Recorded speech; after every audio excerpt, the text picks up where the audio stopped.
The City Council is the sole legislative body of the City of Framingham and is therefore responsible for passing city ordinances. The City Council is made up of 11 members who exercise the legislative powers of Framingham. 2 of these members are known as councilors at large and 9 members are known as district councilors. The City Council serves as a link between the citizens of Framingham and their municipal government. Councilors help constituents by connecting them to resources, services, and city departments, and also serve as advocates for all Framingham residents. The following City Council coverage is brought to you by the Government Channel, a service of the City of Framingham.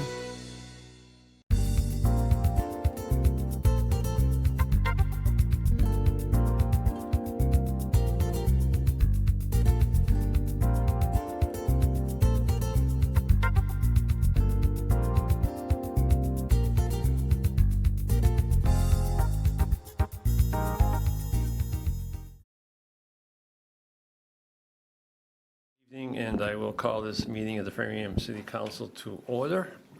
We're in open session at this time. And I would accept a motion to go into executive session Motion to go. for the purposes stated on the agenda, specifically to discuss pending litigation. So moved. Second. Moved by Ms. Long, seconded by Ms. Feeney. All those in favor, we'll start here in the rooms. I don't know who's on Zoom other than Mr. Cannon, so Ms. Long? Yes. Yes. Yes. Yes. Yes, Mr. Cannon? Yes. Okay, is anyone else on Zoom at this time? No? Me. It looks like Janet Tracy. Okay, I cannot see either one of us. Janet, you favor the executive session? Yes, yes. Okay, You doing okay? Yeah, I have laryngitis. and Tracy, you in favor of it? Yes. Yes. Okay. Good evening, and thank you for coming to the Framingham talk City later. Council meeting of 4/21. First of all, at the outset tonight, I would like to congratulate Councilor Ward for his finishing the Boston Marathon yesterday and being here with us today. Quite an accomplishment. And even more of an accomplishment to be with us tonight. All right. I started the meeting slightly before I was ready because I thought it was the right thing to do, so just give me 1 second. We have minutes from March 17th. Motion to approve. Motion to approve. Okay, moved by Ms. Feeney, seconded by Mr. Ottaviani. So I will be back onto my list of roll call votes. Just for the clarification, by the way, 6 of us here in the room and online is Councilors Cannon, Ottaviani, Bryant, and Liam Bruno. And as of this time, Councilor Alexander is not with us tonight. I believe he's away. Okay. So moved and seconded in favor of the minutes. All votes tonight will be roll call votes due to the remote participants. So the vote on the minutes, starting with Mr. Ottaviani. Yes. Ms. Malik? Yes. Yes. Stephanie? Yes. Ms. Bryant? Yes. Myself, yes. Ms. Liam Bruno? Yes. Ms. Long? Yes. Mr. Ward? Yes. Ms. Feeney? Yes. And Mr. Cannon? Yes. Okay. Next is a proclamation celebrating the 200th anniversary of the First Baptist Church of Framingham, brought forth by Councilor Stefanini. Thank you, Mr. Chairman. Whereas Baptist worship and baptisms were first administered by Whitman Jacobs in Framingham in 1762, leading to the formation of the Framingham Baptist Society, and whereas continuous preaching of the society began in 1772 with Joseph Bixby Jr. as the first regular preacher to worshipers in the upper story of the Ebenezer Marshall's Tavern in Parks Corner in South Framingham, and whereas the church was organized under the name of the Baptist Church of Weston and Framingham on August 4, 1811, commencing a powerful revival in the church and spread in the area throughout the early 1800s, leading to 177 by baptism and 32 members by letter. Whereas in 1812, the First Baptist Society in Framingham was incorporated, whereas in 1825, the Baptist House of Worship commissioned Worcester architect John Wenzel Jr. and Solomon Willard to design, and hired Shrewsbury builder Colonel Daniel Harrington to construct a church building on the land purchased from Captain Peter Johnson and William Buckminster. Whereas the cornerstone of the church building was laid with Masonic rites on November 17, 1825, with box pews sold to cover the cost of the building, land, and furnishings of $9,000. Whereas the Framingham Church became a distinct body with 119 members when a council convened and voted to constitute the Brethren and Sisters of Framingham as distinct body and Church of our Lord Jesus Christ in Framingham, with the Reverend Charles Train as pastor. And whereas in January of 1827, the first services were held in the new building with the pastor preaching from the text of Psalm 90:17, the beauty of holiness. And whereas the First Baptist Church took a stand against segregation by closing its Negro galleries in 1849, joining the abolitionist movement that was active in Framingham at the time. And whereas the First Baptist Church produced many ministers and lay preachers that would go on to form other churches in South Framingham, including South Framingham Baptist Church, later renamed the Park Street Baptist Church in 1840, the Ashland Baptist Church, 1843, a Baptist church in Woodville and Hopkinton, 1854, the Wesley Methodist Church in 1869, and go on to organize the Grace Congregational Church in 1883, and to build the Hills Memorial Chapel in 1888 in Lokerville on the corner of Hartford and C Street.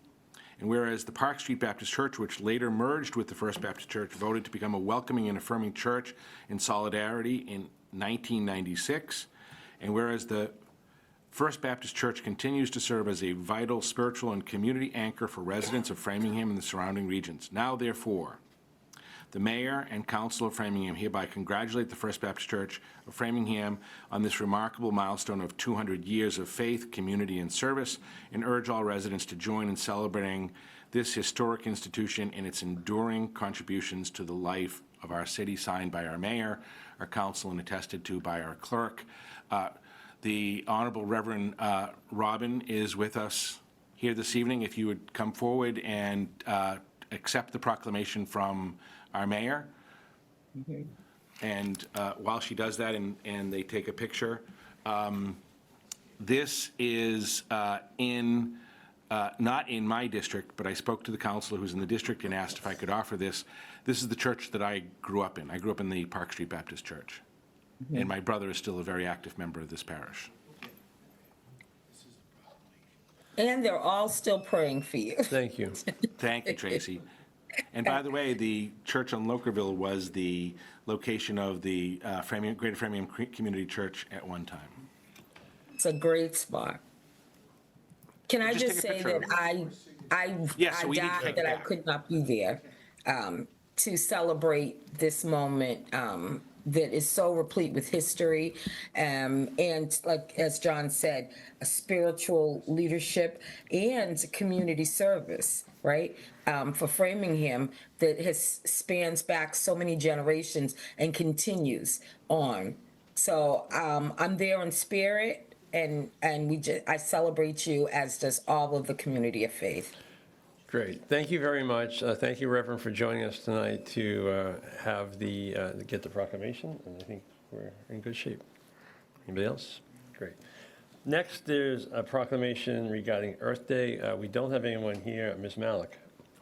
So the guidelines for us as counselors to do proclamations are that if there's something that comes year after year, there needs to be some new information. And I know we did a proclamation last year for Earth Day.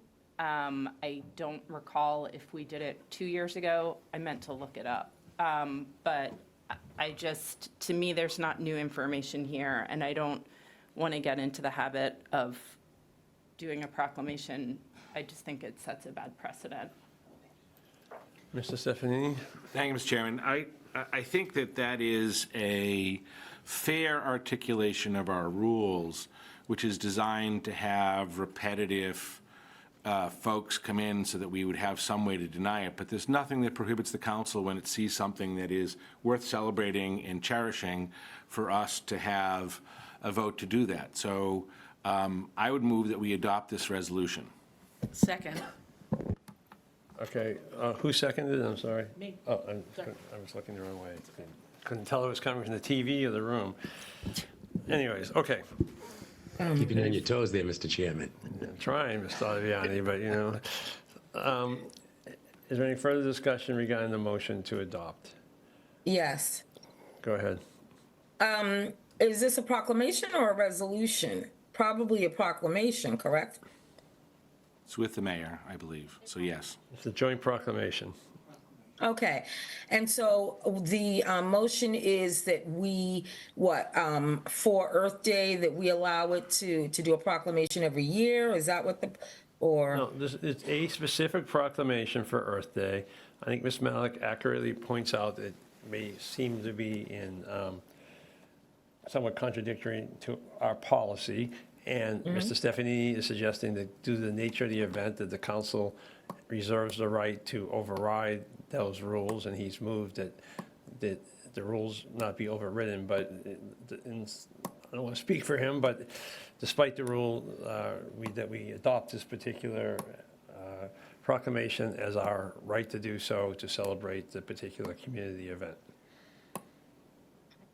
Okay, so we're not overriding the rules, but we're just voting to allow this one, is that We're correct? using our authority to issue a proclamation, correct? Okay. Thank you. Ms. Feeney? I don't want to belabor the point, but thank you, Mr. Chair. The sentence is, in the rules, individuals requesting the same proclamation year after year are strongly encouraged to provide new information. It doesn't say that we can reject it. We've been celebrating Earth Day and proclaiming Earth Day for years now. Also, I guess one can argue that there is new information. It's the date of the event. So, and we really believe in being a green community. We are a green community. We're a right to farm community. I think, you know, we should move forward with this. Thank you. Okay, so there's a motion to adopt the proclamation. As of tonight, there is no one here to receive it anyways, but we will get it to them. So seeing no other discussion, I will take a roll call vote. Ms. Malik? No. Mr. Stephanie? Yes. Hold it, I'm going to cause some feedback here. Ms. Bryant? I want it read for sure, so I will say yes. Okay. This is just for this year, right? Okay. It's one singular proclamation, Ms. Bryant. Yes. Myself, yes. Ms. Lean Bruno? Yes. Sorry. Ms. Long? No. Mr. Ward? Yes. Ms. Feeney? Yes. Mr. Cannon? Yes. Mr. Aviani? Yes. 8 in favor, 2 opposed, the proclamation is adopted. Would someone like to read it? Want me to read it tonight? It's my intention to present it on Saturday Okay, so you can morning. do that. We've adopted it. You can present it Saturday and Earth Day. I Okay. think that makes sense. Well, I would like to hear it today. Everyone won't be at Earth It's in Day. your background material, Ms. Bryant. Not for me, for the public, I think it should be read. Well, I've already read it. okay. So we're going to read it Saturday. Thank you. We have a full Thanks for roll. nothing, but okay. Thank you. All right. Next on the agenda is public participation. There are 2 people in the room who have signed up, and I see 1 person on Zoom who has signed up or put their hand up. So everyone will have 3 minutes according to our policy. You have 3 minutes. I'll give you a 15-second warning if you get near those 3 minutes. Okay, Mr. Laurent? Chris?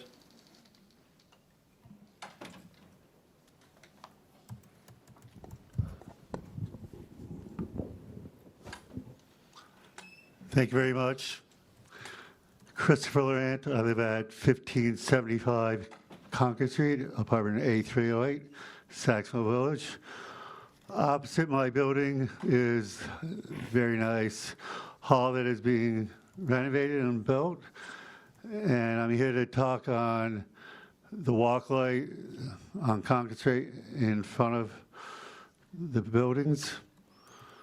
I first addressed it to the Traffic Commission and then spoke with the Framingham Police Traffic Safety Commission and was told to go in front of the city council, asking for it to be included in the next budget, please. Thus, I'm asking for a recommendation from the Finance Committee to approve funds for improvements of the walking light, which I was just mentioning. And in the last 2 weeks, I've noticed 18 out of 20 cars running the red light. I'm grateful that I was taught by my parents to look both ways before I cross the street. Otherwise, I could have been dead. So I thank you for your time and attention in this matter, and I hope we can get better signage and maybe one of the new flashing lights put in and signage from around the corner that says there's a crosswalk ahead. Thank you. Thank you very much. Mr. Altman?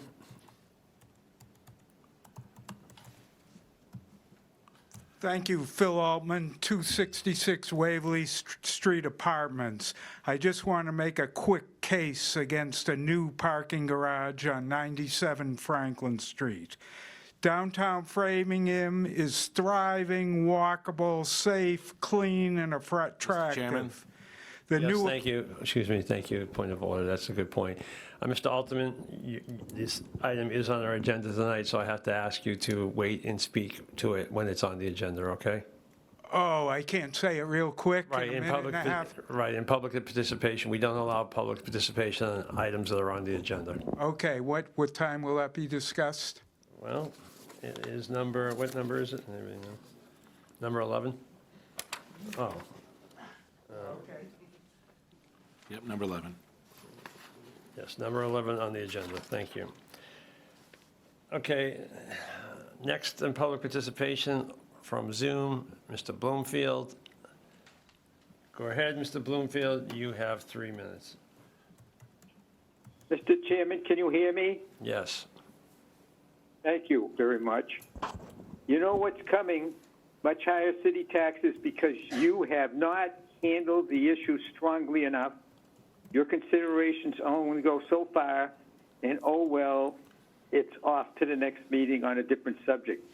You have to ramp it up, stay on it as long as it takes, Go back to back to back with city council, full city council meetings, all non-essential spending, all hiring freezes, all debt service projects going out 5 years. And there are a lot of them that were delayed, do more with less. Our debt service are going off in the future is looking at a lot of big projects, and it needs to be understood. If city residents can't pay, again, for their own health insurance premiums, then tell city employees must pay increases just like everybody else. How many homes are rentals? Are they owned by big companies? Are they paying commercial business split property tax rates at the business rate? Are all for-profit enterprises paying full taxes? And what about contributions by nonprofits? Are they contributing in any way, shape, or form? Exactly how much revenue are we seeing from pot shops, liquor stores, restaurants? Same thing with large apartment house development. Can we get separate listings for all of these various categories so we can see who is paying what, and is it the full amount required based on our configurations of tax laws? If you are going to let all this insufficient debated matters slip on by and then onto apartment dwellers and homeowners, then you are ready. There must be a tax override citywide vote, and be prepared to reopen debate, tapping the excess tax levy because it's easy. It's an easy way out. Lots of residents and citizens, constituents of yours, are saying, "Let's go back to town meeting." Then you can't even handle understanding free cash, mixing it up with what is in the FY25 pass-us account versus the FY26 expenditures. Come on, you can't even keep it straight. Mr. I'm Bloomfield, almost you have done 15 here. seconds. Thank you. All these top priorities, so only put on your agenda meetings these issues and refer all other non-priority issues to late January. Again, defer, delay, postpone, cancel all Okay, thank you, Mr. non-essential Bloomfield. spending. Your time is up. Scripps, MBBA. Okay. Next on the agenda is public hearings. The first is to vote to approve a granted location by Eversource on Pearl Street. Appointments, Mr. Chair. Oh, yes, I did. I'm always missing something, as hard as I'm trying not to. So the first appointment issue is number 4, which is an appointment to the advisory, Cable Advisory Board. Ms. Liam Bruno gave me the report here so that I can read it to the council, because her voice is, as we heard, not doing too well tonight. So they met on April 16th and voted 2-0 to approve Jack Drury from District 7 to serve on the Cable Advisory Board through 6/30/29. So move, Mr. Chairman. Second. Okay, moved by Mr. Aviani, seconded by Ms. Feeney. Any further discussion about that appointment? I will take a roll call vote. Mr. Stefanini? Yes. Ms. Bryant? Yes. Myself, yes. Ms. Liam Bruno? Yes. Ms. Long? Yes. Mr. Ward? Yes. Ms. Feeney? Yes. Mr. Cannon? Mr. Cannon, can you hear me? Audio troubles, Mr. Chairman. Mr. Cannon votes yes. Thank you. Mr. Aviani? Yes. And Ms. Malik? Yes. Okay. Next is the referrals to the appointment subcommittee of Shreya Shah, District 8, to serve in the mayoral seat for the Framingham School Building Committee. I will refer that unless there is an objection. Seeing none, it's referred. Now, the public hearings. The first is a vote to grant location for Eversource on Pearl Street underground work to install approximately 18 feet of conduit at pole number 175/4A. So I will take a motion to open a public hearing in this matter, starting. So move, Mr. Chairman. Okay, so moved by Ms. Long, seconded by Mr. Stefanini. All those in favor of opening the public hearing, Ms. Bryant? Yes. Myself, yes. Ms. Liam Bruno? Ms. Long? Yes. Mr. Ward? Yes. Ms. Feeney? Yes. Mr. Cannon? Yes. Mr. Aviani? Yes. Ms. Malik? Yes. Yes.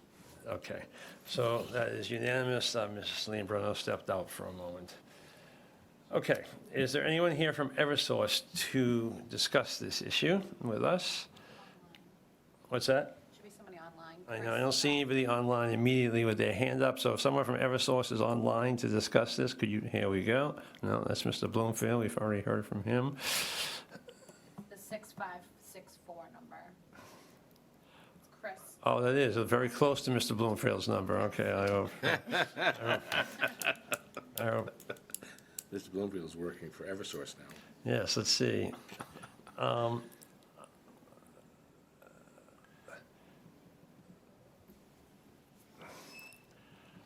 Okay, so can the person from Eversource hear us? And can we hear you? So if someone could let, Yes, go ahead. this is Christine Cosby from Eversource. Great, thank you. So could you just tell us what you're asking for in this matter? Yes, there's a new building out there for mixed use. It's residential and commercial, and it's located at 26 Pearl Street. And this petition is for us to be able to provide the underground service to that building for electric service. Okay, are there any questions from the council for the Eversource rep?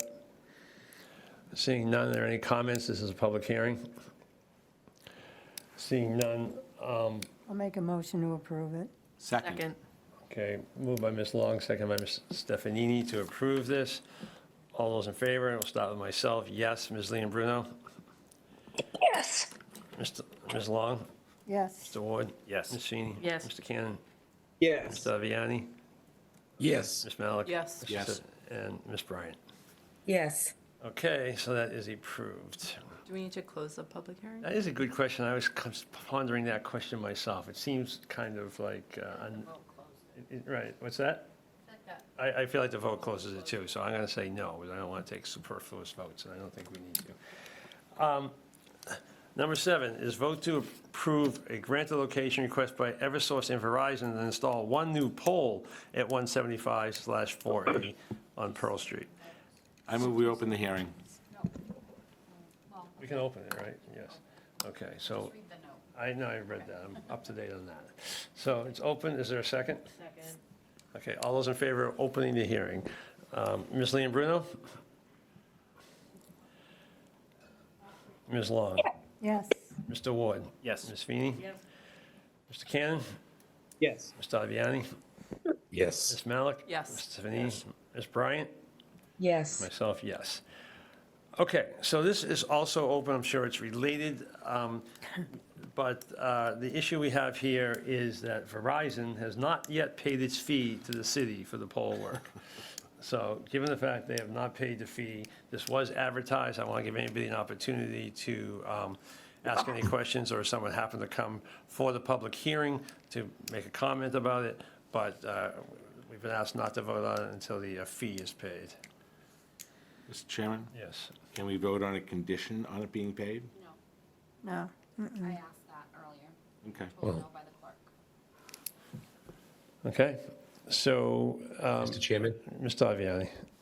Yeah, I was going to ask the same question as Council Stefanini. You know, you see it in other bodies in this, you know, and before we were a city, you know, you can conditionally approve it upon the payment of all fees and sign-offs. I don't know why we wouldn't do that and bring them back in and tie it up on another agenda item for another night, so. I would agree, like to but see us- let me, I'm gonna put the. I'll make that as a motion after. Well, I want to see if it's in order, so I'm gonna put the Assistant City Solicitor on the spot here. Of course, it's in order. Oh, I didn't see her back there. Okay, I'll put the City Solicitor. You were priming my vision. I didn't see her. Throw her under the bus. Well, I mean, I don't want you to feel hamstrung, but I think it is a requirement to even get it before you that the fee has to be paid. So that might be why I didn't see what the city clerk said, but I think that's probably why she said So it. the reason I believe we must have kept it on the agenda is we had advertised as a public hearing. Correct, and So, it's a joint bit of work by Eversource and Verizon. Eversource made good on their payment and everything. We advertised it. We did not get payment from Verizon. I see. Can I Does make a it- comment? Yes? Yeah, I definitely would not vote for anything until Verizon pays Okay. what they need to pay. Does the representative from Having Eversource, experience from them. Christine, can you? all right, does the Eversource representative like to, Ms. Crosby, would you like to make a comment about this? Yes, this petition is for the new pole to be installed in order to be able to provide that underground service to that new building. Right. I'm not quite, it'll be a joint owned pole between Eversource and Verizon, and Eversource will be installing the pole. And that's something new. Normally for joint owned poles in Framingham, it was always Verizon that would do this installation, but there was a new agreement that came through between the company, the utilities, and so we will now be setting joint-owned poles in Framingham. So I'm not really quite familiar. I don't really understand what it is, this fee that it is that you're talking about that Verizon hasn't paid.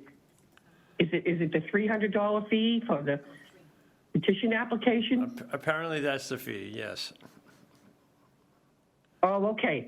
I don't know if we're the ones we're the petitioner, but we represent both Eversource and Verizon. And I believe that we did pay the fee, but I'm not quite sure, about what's going on with the Verizon. Why end do of they it. both even owe a fee if it's, Right, usually it's one.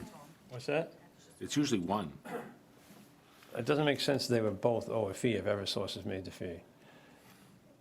Yeah, it does make sense, Okay. because they both share the pole once it goes up, and. Right, but in the and other- past, did we charge both of them when Verizon set the Yeah, poles? because they're going to be setting their wiring on that.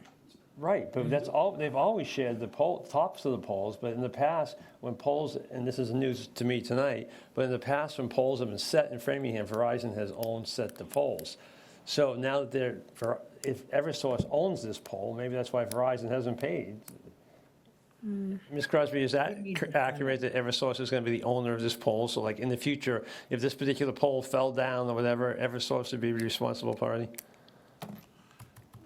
Well, it's jointly owned, and for that reason, it's because Verizon can attach to it, you know.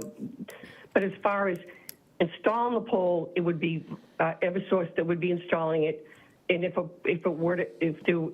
it meant that a pole needed to be removed, Verizon does the removal. But I don't recall, when in the past, when Verizon submitted this kind of paperwork, you know, petitioning, I don't know what kind of fees that they may have paid, but I don't recall that Eversource ever had to pay a fee, you know, because we weren't the petitioner. We weren't the ones that submitted the paperwork. All right, so all right, hold on for a second, Ms. Crosby, thank you for that. Has Eversource paid the $300 fee here? All right, I'm going to accept Ms. Vianney's motion so we can clear this up. Second. Question. Thank you, I appreciate your input, I understand it, but we're going to hold this up, and we have been paid a fee for the poll, so I think that I'm willing to take the chance. Ms. Can we Bryant? have discussion? Yes, I'm just trying to get this situation straight here. I always like to spend 25 minutes on a ministerial item on a night that we have a ton of things on the agenda, so go ahead. Okay, my question is it was assumed that it was the fee for this poll is what they owed, but do we know what Verizon owes to the city? No, we do not. It could be for outstanding balances. There could be, but we're only worried about this poll right now, and if Mr. Ottaviani's motion passes, that will have to be figured out, and if they owe money, they'll have to pay it. If they don't, they won't, and then the person who is impacted by this will be served. So given the confusion, given the fact a fee has been paid, I'm going to accept Mr. Ottaviani's motion. You're free to vote against it, of course. Mr. Chairman? Yes, Mr. Stefanini. Just a point. I've done a lot of these poll hearings because the selectmen did all of these. And at the time, in different communities, Eversource and Verizon flip who owns the polls and who does it. And it sounds like from what I've heard tonight that Eversource has taken the leadership on this poll, and it may be some confusion from folks that Verizon has heretofore been the lead on these. I agree. Because I don't know that there's a need for both of them to pay a $300 fee for the same placement of the same And poll. I don't think it's happened in the past, so I'm hoping that's what the problem is. May So- not be the issue, though. So we will go with, that's why I'm accepting Mr. Ottaviani's motion, Okay. Chair, can you just remind me what his motion was? to approve it pending the payment of the fees. Thank you. Any further discussion? Any public comment? Seeing none. Yes. So I just want to clarify, is the motion pending any outstanding fees by Verizon until No. they're paid? No, only, No, just on this particular poll thing? that's correct. Okay. All right, all those in favor? Ms. Long? No. Mr. Ward? Yes. Ms. Feeney? Yes. Mr. Cannon? Yes. Mr. Ottaviani? Yes. Ms. Malik? Yes. Mr. Yes. Stefanini? Ms. Bryant? No. Myself, yes. Ms. Leon Bruno? Yes. All those, 8 in favor, 2 opposed, it is approved. Okay. Next, upon request of the Planning and Zoning Subcommittee, a recommendation and vote for the City Council to advertise a public hearing to consider amendments to the Framingham zoning ordinance section 435, attachment 1, table of uses, to add a new footnote 8A in table 1, and attachment 2, adding floor area ratio of .50 to the column for 1 and 2 families in the G zone. Further, the City Council submit the zoning amendments to the Planning Board within 14 days to hold a separate public hearing for the recommendation on same as required by Mass General Law, Chapter 40A, Section 5. So this is a request for us to advertise and refer to the Planning Board. Is that what this is? We advertised this, when this first came up, that was sent to the planning board to advertise. No, this is a public hearing on the actual amendments. Okay. And the planning board should have had that referral sent to them when we had it at the same time. I thought we had some discussion of this last time, and the vote was to advertise it. So is this advertised as a public hearing tonight? Right, but it was also to send it to the planning board so that they would hold their public hearing, which is the usual So procedure. is this advertised as a public hearing tonight? Yes, It for is. us, Okay, Yeah. okay, which is so fine. is there a motion to open the public hearing? So moved. Second. Okay, all those in favor of opening the public hearing? Mr. Ward? Yes. Ms. Feeney? Yes. Mr. Cannon? Yes. Mr. Aviani? Yes. Ms. Malik? Yes. Ms. Stephanie? Ms. Bryant? Yes. Myself, yes. Ms. Leombruno? Yes. Ms. Long? Yes, Okay, you sound terrible. all right. So the public hearing is open. Are there any questions, comments, motions, anything from the city council? Do we need to explain this? Well, yeah, that's a comment. Go ahead. Okay, so this recommendation came as a result of Counselor Stefanini's order regarding large house, about large houses being built in his neighborhood in the G zone. So the recommendation, after conferring with the building commissioner and reviewing the zoning ordinances, was to amend Chapter 435, Attachment 1, Table of Uses, amend Chapter 435, Table of Dimension Regulations, Attachment 2, which is all in your background material. So it's pretty basic. We're changing the FAR, so it's .50, which doesn't allow for giant houses, but reasonable-sized houses. As agreement with Counselor Stefanini, I actually had recommended a smaller FAR. I want to discuss that. Yeah, you can, but when I get Thank done. you. And then also, so this puts in a restriction under 8A to prohibit the ZBA from giving variances from this, and that actual language is in your background information. Also, so this has to be made, the amendments have to be made in the dimensional regs and in the table of uses in order for this to completely be effective as to limiting what can be built on the G zone under particular properties, which would be in the G zone, single-family detached dwelling, two-family dwelling, multifamily dwelling, and artist live work gallery. So, Mr. Stefanini. Wait a minute. So can you make the motion that you'd ask us to vote on tonight? Can I make the motion, what? That you're asking us to vote on? No, We should I'm, have something on the table. We're having a public hearing. We have to have something on the table. So we can't yet. Under 48, Section 5, we have to wait for the planning board's recommendation. no, we don't. We can't take a vote. Right. Can't take the Until vote, but we we can have a receive it motion. from them, We and should So what are you can going to have for a discuss motion if you it. can't have a vote? Right, we can have a vote, but that's All a right, public please, hearing. please. If we're going to have a public hearing, there has to be something for the public hearing to comment on. So there has to be some type of motion. I concur because we don't have that we can't have a vote. But there should be a motion. Even if it's ultimately amended by a different opinion, there should be a motion on the table. So I would move, Mr. Chairman, that we, Oh, wait a minute. Is this a recommendation of the Planning and Zoning Subcommittee? So the recommendation of the Planning and Zoning Subcommittee is to amend zoning Chapter 435, Attachment 1, Table of Uses, amend Chapter 435, Table of Dimensional Regulations, Attachment 2, as found in your background material. Okay. Is there a second to that? that's a motion that's not in order. Okay, what's the basis of your objection? 48, Section 5. Right, but can you explain why it's not in order? Because it's So not the way it was can't- advertised? We can't vote on our final piece until such time as the planning board has given us a recommendation. What we should do is have the hearing open, take comments, and then when we're done with that, just take and continue the hearing. This is a first vote, number one, so it's True. not our final vote, so we can, and even if we don't vote on it, there should be some clarity as to what the proposal is, and if the proposal from at least the Planning and Zoning Subcommittee, and then if you or anyone else would like to amend that, we can also put that on the table, So the proposal's in the background material, right? and I think Ms. Long has outlined the proposal appropriately. I'd like to talk about the substance of that. My question to Ms. Fallon would be, can we have a first vote prior to? Before we go there, and I will recognize that as a point of order, but before we do that, is there a second to Ms. Long's motion? I think the point of order is on the motion, so it's appropriate to Right. hear the response first. There's a difference between making a motion and voting on a motion, but Point My of point of order. order is the motion in order?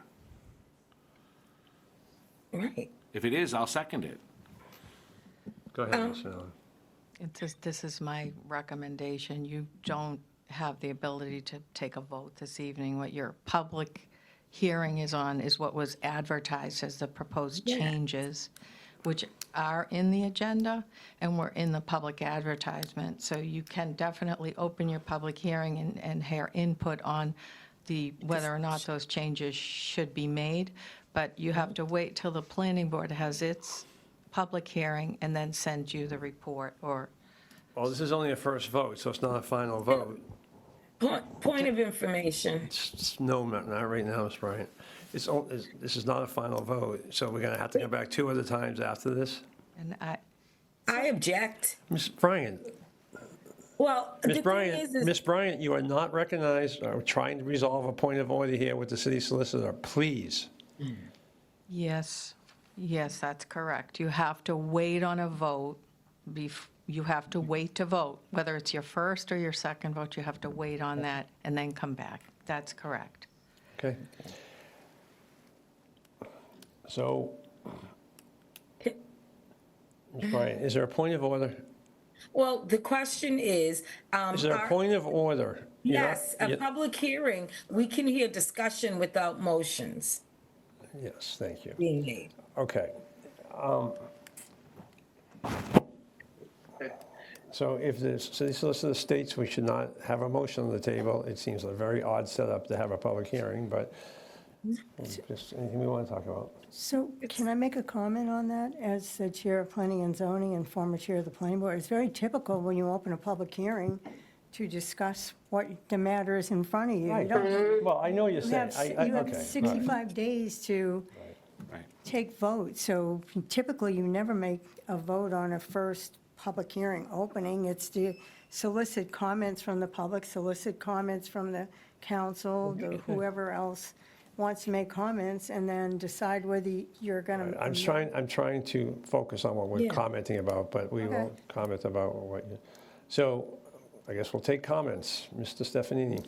Thank you, Mr. Chairman. First, I would like to thank Ms. Long and the Planning and Zoning Subcommittee for redrafting this and making it into something that worked within our piece. And I have no issues with the drafting except for the .50. I would just remind Ms. Long that we put that in as a placeholder, and we put it in as a large placeholder because you wanted to make sure we could reduce it and not increase it. I'd like to hear what the planning board says after their recommendation, but I think more in line with that might be like .3 per dwelling unit. It does not include, nor can it include, the FAR of an ADU, which at 900 square feet could be in the neighborhood of .1. So that would add to whatever it is we do anyways. So I don't think we're there yet, but I just wanted to flag that for people. That wasn't a decided item. It was just something we left as a placeholder for the Well, moment. The number I had introduced originally could have been the same thing. Any Yes. number can be amended. All right, Ms. Long, could put- Ms. Long. So I asked you to be recognized. All right, are you all done with your comments? I'm done. Ms. Long. I'm done, I'm just. Okay. Anyone else in the council like to be recognized? Ms. Bryant. Question or questions, but so with this, it's just for G-zone, or is there a way that we can ensure that buildings, houses fit in with the, with the area, with the other, what's already there? That, you know what I'm saying? Like, we're taking it just in one area, one particular area, and saying you can't build, in a house that's very out of character with the others in terms of size and scope. But Who are you directing the question to, Ms. Bryant? to Counselor Long, Okay, Ms. Counselor Long. So this is specific to the G-zone, to the properties to the specific categories that I mentioned. So that's the only places that we're putting a FAR and a floor area ratio to limit what can be built on an 8,000 square foot, which is a G-zone property. And why is that? Because it was in reaction to a lot of large houses being built out. So you have an 8,000 square foot lot, and the houses were 7,000 square feet, which barely Too much. leaves any room on the property. And as Counselor Stefanini said, 900 square foot is allowed by right as an ADU, which I don't know where you put that on that, but you could put it within the actual building. So we're trying to limit the size of what can be built in the G zone to be appropriate for the character of the neighborhood. So we don't have that problem Okay. Do you in have other areas of the city? Ms. Bryant, that's an opinion question, so if you'd like to make a comment, feel free, otherwise we're going to move on. Okay, so, well, it was a question, has it ever come up, it should be like, not really opinion, somewhere it's documented when people try to build new houses and buildings throughout Framingham, if it is there anything in our ordinances that limit to make, the square footage, like that it's not too tight? Yes, Or- there are. All the residential zones have dimensional requirements in them. Okay, thank you. Okay. Mr. Ottaviani? Yeah, you stole my thunder there. They have setbacks, and we have, the only thing, my concern here is in the general residence zone, and I'm happy we're going to address this a little bit more. That's where duplex is allowed. You can't build a duplex home in an R1, or an R2, an R3, or an R4 zone. An R1 zone is the same square footage as the general residence zone. So if you're going to prevent somebody in on a general residence lot from building a 7,000 square foot house on an 8,000 square foot lot, why can the guy in the R1 zone do it? An 8,000 square foot lot. He can build a 7,000 square foot house because he lives on Winter Street and it's an R1 instead of living up on Seminole Ave, that's a G. I don't know. I got some concerns. I appreciate setbacks. I appreciate what we're trying to do here, but I'm a firm believer about duplexes and affordability and trying to make some type of affordability for young people so they can stay in Framingham. And we don't have that right now, folks. We really don't. When you see a half a duplex going for $750,000 off of Kendall Avenue, that's a big number, okay?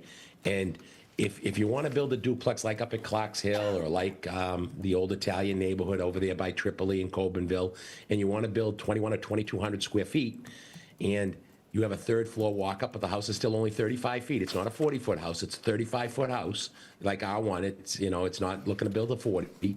You're limiting that. You can't build that. So I like Mr. Stefanini's comment tonight about each dwelling unit, because we want to create not an incentive, but we want people to build two-family homes in a G zone with a special permit from the Zoning Board of Appeals, so that you can have home ownership for two people on that lot instead of having one.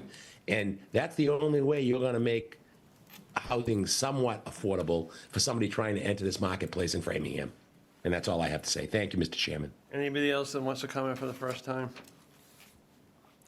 Anybody else comment for the second time? Mr. Stefanini? Thanks, Chairman. I would just add to Mr. Ottaviani's point, we're not trying to prohibit that. It requires a special permit from the zoning board, as you know. For everyone's edification, the general zone is predominantly in districts 7, 8, and 9. There is a very small piece in Knobscot and a very small piece in Saxonville, and a little small piece maybe like in District 5. But this is unique to that area. So when you're talking about a larger lot, which is required in those R1, R2, R3, R4 zones, the house is proportionate to where it is. So I don't think this would prohibit what Mr. Ottaviani talked about. I think this would still allow that, but it would go to it. So that everyone knows the property we're talking about in question, which is 40-foot tall home, is a a 7-bedroom, single-family home in a neighborhood of what was Little Cottages, in the most affordable, one of the most affordable neighborhoods in Framingham. So you're not talking about something that is even remotely close to the 2- and 3-bedroom houses that are near it. And I don't know about you, but I don't know anybody that's living in a 7-bedroom home. So it's being designed and built for something other than what it is. Okay, is there any public who would like to comment? This is a public hearing. Does anyone in the audience have a comment? I see no one. Does anyone on Zoom have a comment? Yes. Donna Othifer, you can speak. Donna, Hi, can you hear me? Yes, we can. You got 3 minutes, Donna. Yeah, I just want to comment in general.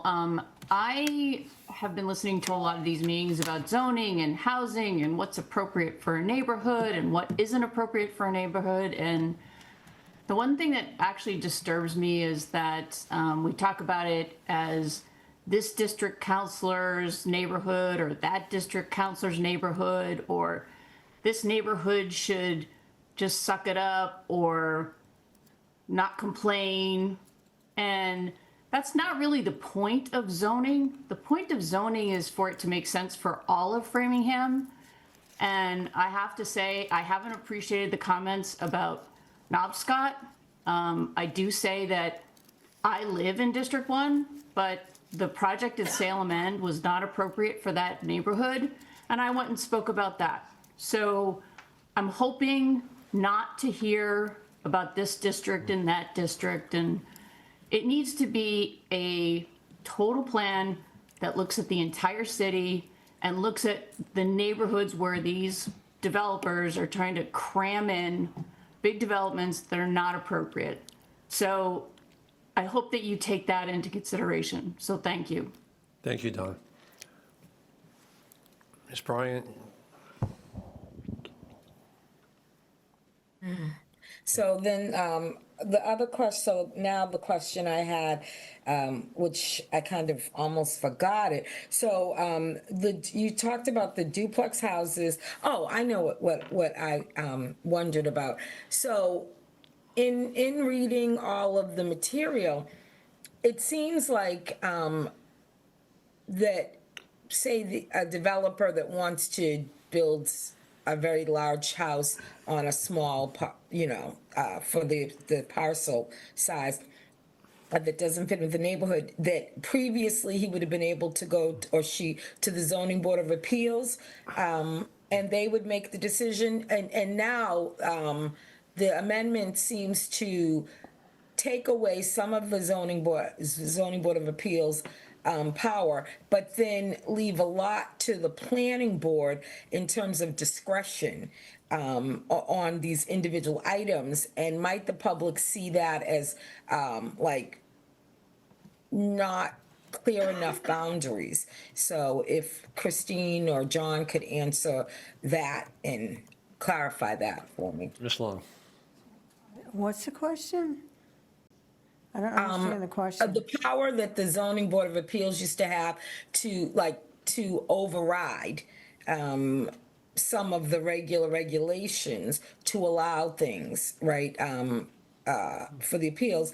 It seems to have transferred over to the planning board now. There seems to be a lot of discretion left to the planning board, as opposed to the built-in boundaries.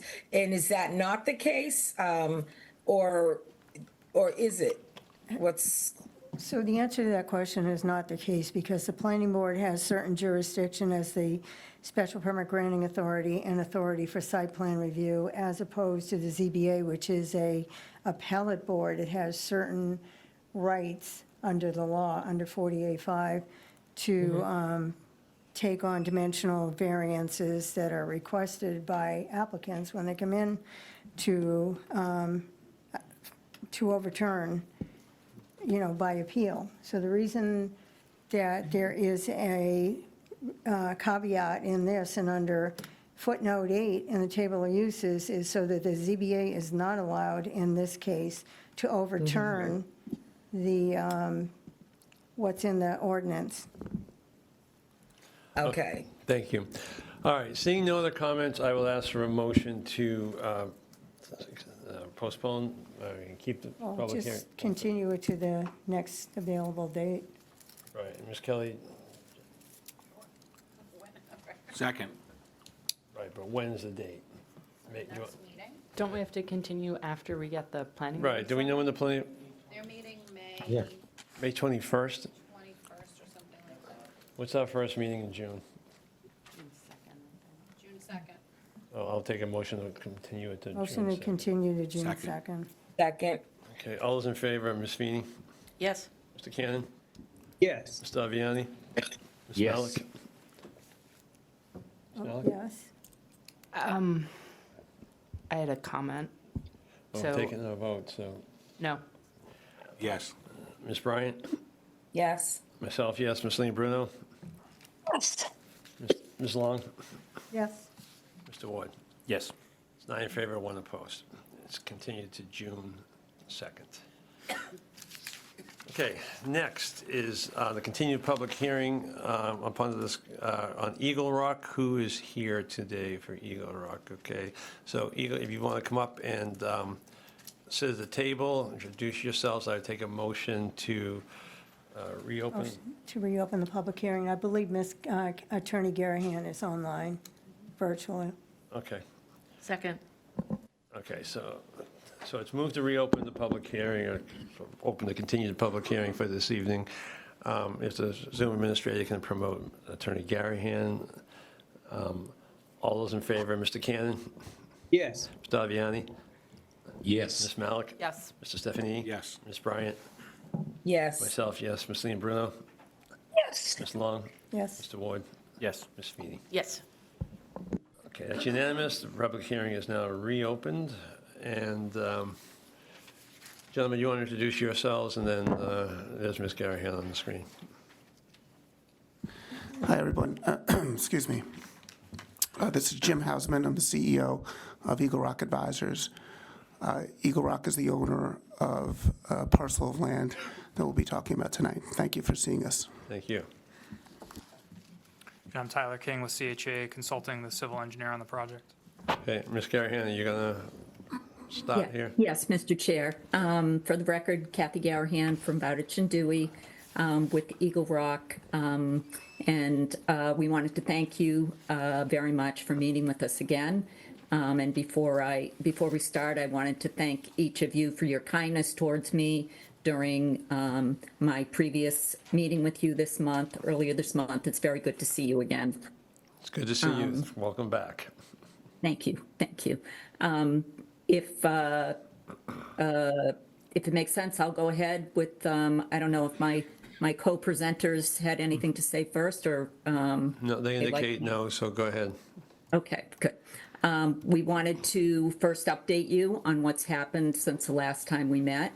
The planning board submitted its recommendations to you, and they are dated March 25, 2026, and are in your packets.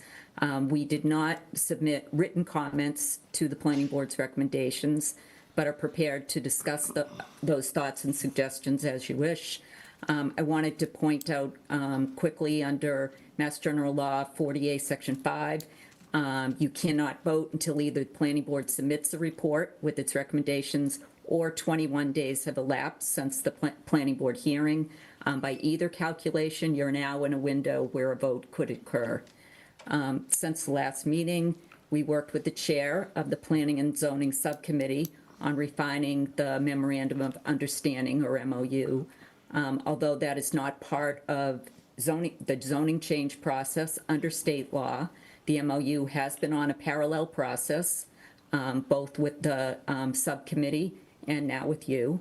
I believe that you have two versions in your packets, one with the subcommittee chair's updates and one with Eagle Rock's edits, which is the latest version. That one has April 11th, 2026 at the top, and the date shows 2026 on the first line.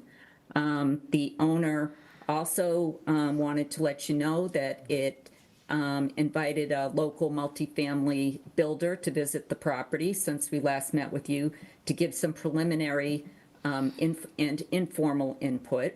The feedback did point to tight margins, given site conditions, as well as pressures in today's development environment. The meeting stressed the need to be realistic on aspects that might be suggested, which could challenge eventual project viability, and we'll talk about that as we go. There are a couple points we would like to clarify or give you deeper information about following our first meeting with you. From the planning board's recommendations, you can see that the board would like to see more affordability to increase the the city's subsidized housing index numbers. That would point to a rental project. In contrast, the city council has expressed interest in more ownership options, such as condominium units, for a new project. The owner's expertise is in running rental apartments, but it has expressed an openness to considering ownership options if viable. These discussions are not zoning issues per se, but are aspects put forth for discussion in the MOU. Item 1 in the MOU does get to those issues. The owner is not in a position to commit at this juncture to ownership versus rental or a certain mix given this premature phase. It would need further investment, consultant input, financial analysis, et cetera, to get there. The owner can agree to continue conversations, but it cannot execute an MOU requiring a certain form of ownership or rental or division between the two at this particular time. The owner's hope and request is to keep the MOU with some flexibility in that regard, because there's really no way to say certain at this time that it could provide X percentage of ownership, X percentage of rental, or one or the other. It is also very clear to the owner that a 25% affordability project, essentially a 40B project, which is what the planning board recommends, is a different type of project than what the owner sought to invest in, along with its improvements at the adjacent apartment complex, and is also not the form of project envisioned for the undeveloped lot.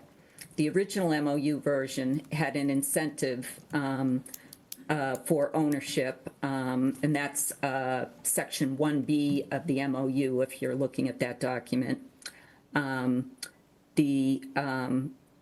that incentive scheme was a total of 13% for an ownership project, which is what is required under the ordinance for any project, and a total of 15% for a rental project. So there was an incentive to get to an ownership project for the owner. The subcommittee chair has asked since the time of our last meeting whether workforce housing could be worked into the MOU. The owner strongly believes that going above 15% of units, which are restricted in any way, would jeopardize viability in today's environment. If the city wants to have an additional 2% above 13% for rentals, have that 2% be workforce, the owner could consider that. Workforce, just for background, workforce housing under the ordinance allows up to 120% of AMI, the adjusted median income for the area, for income of residents.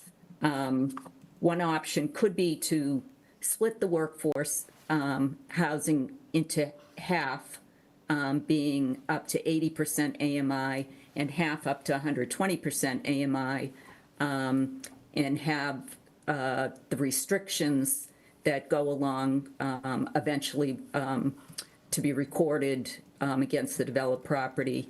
And in that way, the city would be able to count half of the workforce units towards the subsidized housing inventory. And some of you may know that that's, what we did with the Knobscot project recently. The required workforce housing ended up being split between the 80% and the 120%. I know that's very technical, but it ended up giving credit for a couple of the workforce housing units to the city as affordable units.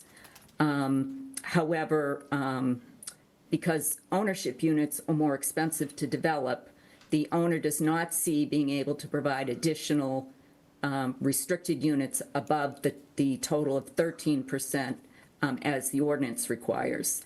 One minor note is that the planning board had stated in its comments to you that the MOU made an error in saying there's 15% affordability in the MOU stated as what's required on the zoning ordinance, and that isn't really what was meant to be stated. What that reference was to how affordability is defined, really not the 15%, because obviously the 13% is what's required under the ordinance.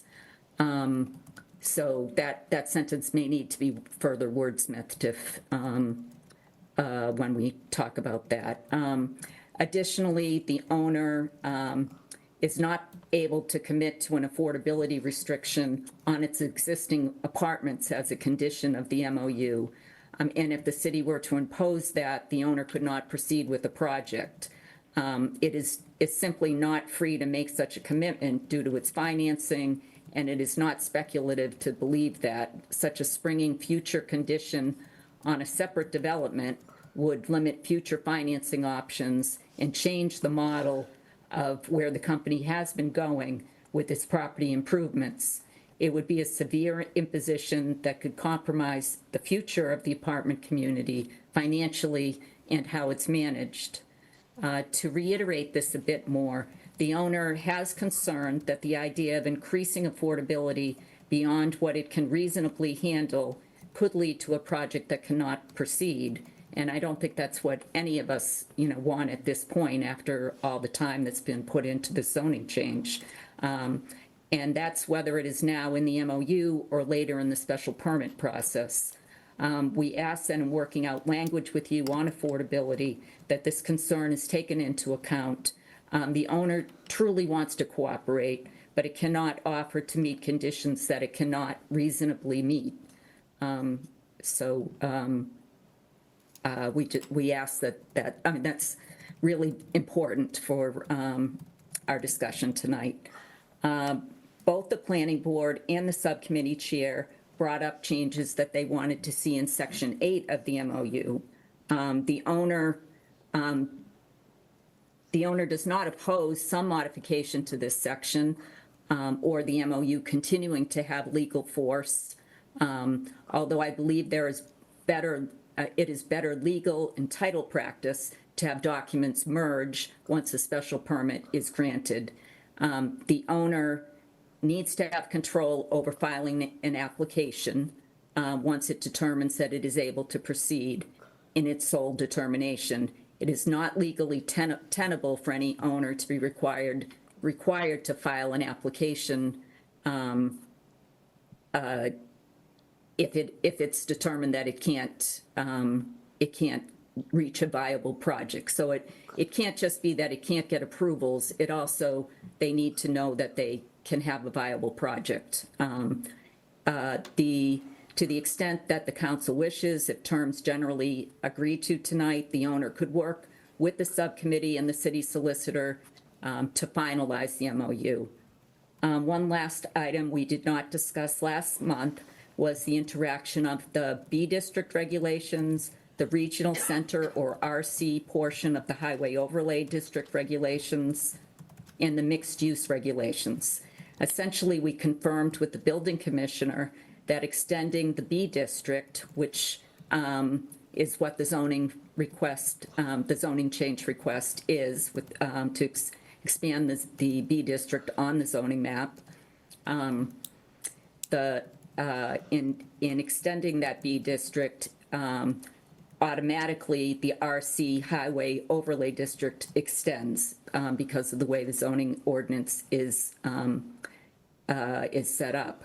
The main impact on projects to have both the RC as well as the B control is that there would be a process for any additional floor area ratio above the 0.32 requirement in the B district if additional FAR is sought.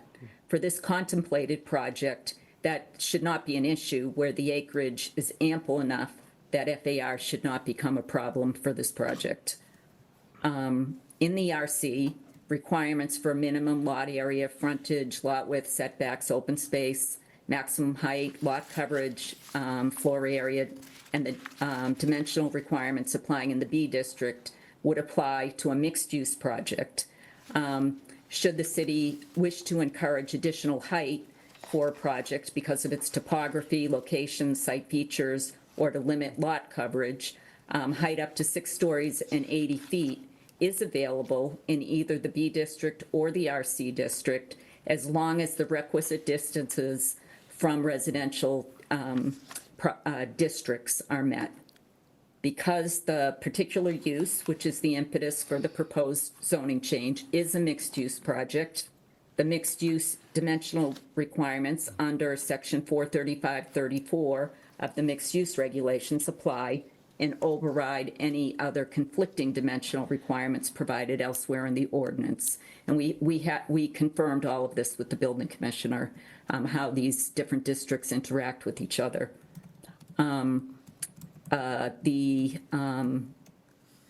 Let's see, from here, I just want to state that if the map change is accomplished, the owner would apply when an applicant is ready to the planning board as special permit granting authority for site plan review and special permit for mixed use, and understands that the inclusionary housing requirements of the zoning ordinance apply. We are happy to address your additional questions as best we can, all with the hope that you might positively support the proposed changes under Mass General Law 48, Section 5. And that's what we have prepared. So if you have some questions or want to walk through the MOU, we're happy to do that. Okay, thank you for the presentation. Anything else for now? Okay. So are there any questions from anybody on the council or comments from anybody on the council right now? Ms. Feeney. Thank you so much, Mr. Chair, and thank you, Attorney Garahan. I have a couple of questions, not necessarily about the housing, but the trail and open space part of it. If you look at the recommendations from the planning board, they talk about accessible walking trails be made available in the forested area below the development. Is that something of interest that could be applied to the MOU? So I think there's two different aspects to this. One, the idea of trails came up as a possibility. However, there was mention, I think, in the planning board recommendations that there would need to be discussion with the abutters, because often abutters really, the trails sound good, but then the abutters sometimes are concerned about having people coming up so close to their own properties. So there was, I believe, how the planning board came down is it was something they'd like to see, but they understood that there could be opposition based on abutter input. A second related aspect was there in the MOU, there's a provision for kind of an educational area on the part of the property that's closest to Valentine Road that could be made available to a nonprofit. So that is something that the the owner had said that they would be supportive of. So that is, the walking trails themselves are not integrated into the MOU at this point, but the area that, let's see, which number is it?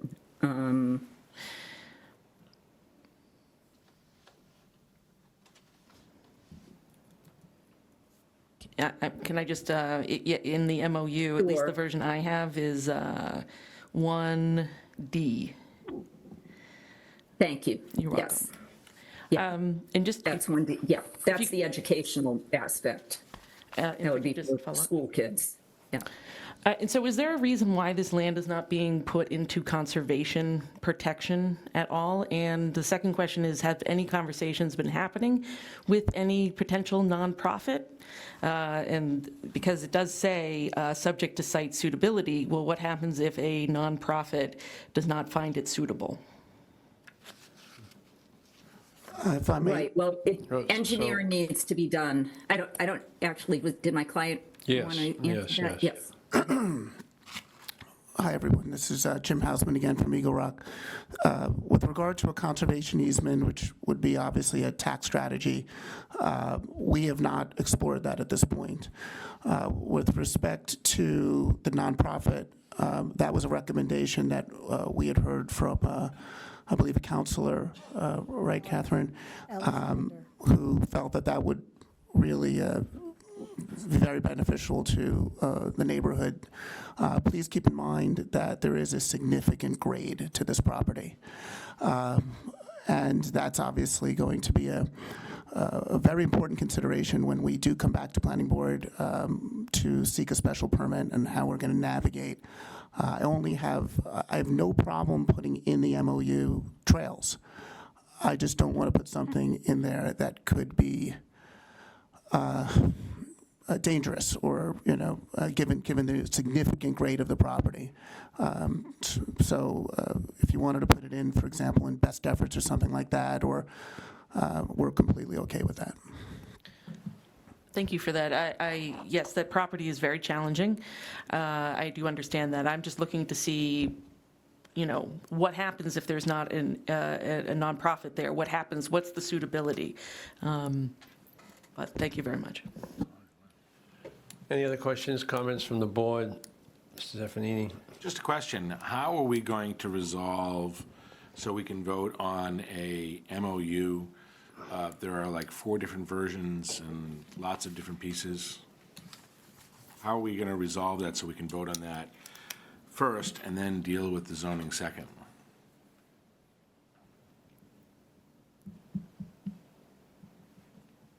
So I don't know if Councilor Long wants to weigh in. My thought was that if the board, gave its feedback, then between the subcommittee, the city solicitor, and myself with my client, we could get a unified version. I don't know if Councilor Long had other thoughts about that.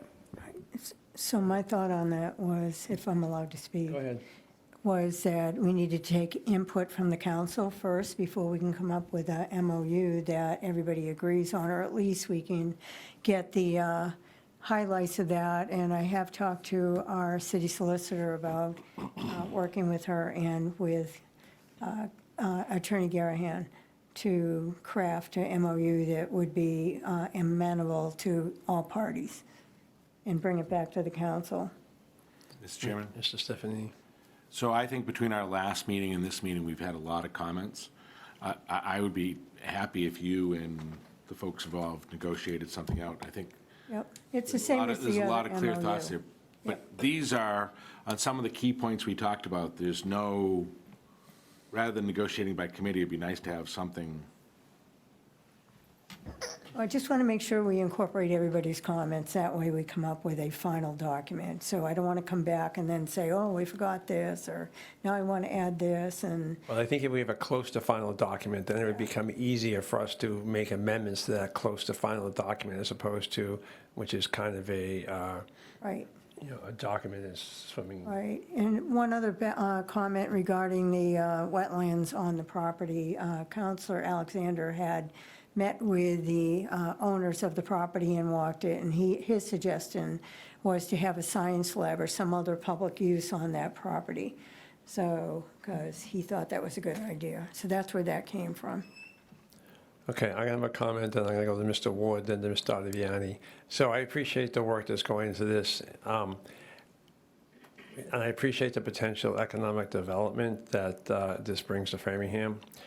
That having been said, at this point, I don't see a huge amount that says to me, I really dying to vote for this, because it seems like a lot of the things that I think would be beneficial, and I'm not saying you're wrong, but you're not willing to commit to in the MOU or whatever the case may be.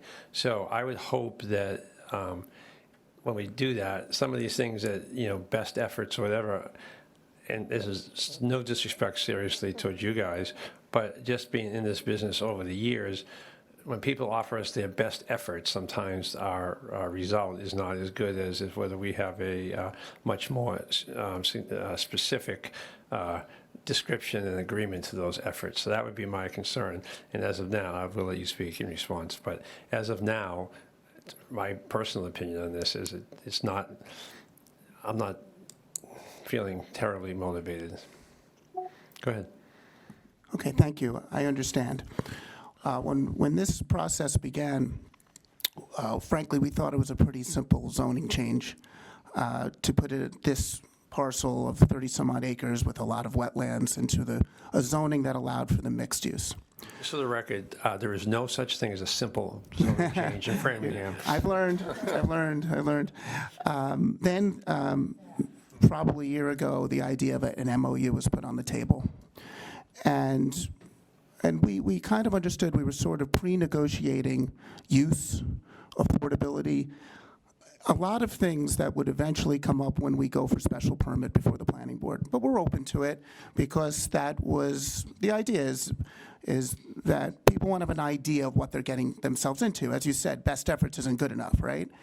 So the MOU has materialized as sort of an add-on to what we thought was a map change. And that's okay. What has happened in the last couple of months, and I think it's really a great reflection on process, is that this body really seems to enjoy the idea of for sale ownership, condominiums. The planning board is pretty clear, and I know representatives are here tonight, that they want a rental. We spoke to a private developer who felt that, given the grade, the potential site costs would not be conducive to ownership. But that's just an opinion. We haven't prepared the plans, but that's just one man's opinion. So the idea right now is we want to straighten out the zoning on the lot, start working with the planning board on a site. Whether it's rental or condo, I can't tell you, but I know there is a big difference of opinion between this body and the planning board. How it shakes out, I have no idea. I know I can't do anything without straightening out the zoning first. And that's okay to have the MOU. We're completely in favor. That's why, Councilor, it's somewhat vague on the trails, for example, only because we don't know if we'll be able to get through planning board at all based upon their own requirements and their own wisdom. So the MOU we're looking at, and we'll put any language you want in to firm it up. We're looking at the MOU as a guiding principle, so to speak, that when we go before the planning board, it's essentially an expression of what the city council wants. I frankly, I don't know what the planning board is going to say when we get there, but that'll be based upon what we draw up and what we submit. And we know, Councilor, it's going to be a long process. But all we really want to do is just get the map solved so that we can do a mixed use. And then, as far as I understand it, last thought, is that the planning board is special permit, which means it's their sole discretion, right? So if that's truly the case, well, we're going to be with the planning board for a while, trying to figure out what we can get. I get that, but, unfortunately, for you, I guess, the zoning is the way it is now, and this board is who makes the decision by a 2/3 vote, or we can argue about that later, as to what the zoning is. So, I mean, that's my opinion, is I'm not presently motivated to change the zoning. Mr. Ward and Mr. Viviani. Yeah, thank you. I think to get to the point or the conversation we were just having about the MOU, I think we need to reach some type of consensus or general consensus around what we want, what we're asking for, whether it's ownership. I've heard nothing from the owner or the developer. I mean, I generally support this economic development, but I've heard nothing from them that signals to me that they're hoping for ownership. It's just doesn't seem like their business model. They do rentals, and so we need those too. Do we want to advocate for affordable housing? Do we want to advocate for workforce housing? And how great do we want to make those incentives for those two things? If we do the zoning change, like the 13%, that's the bare minimum. That's what we do in Framingham. That's how the ordinance is written. So,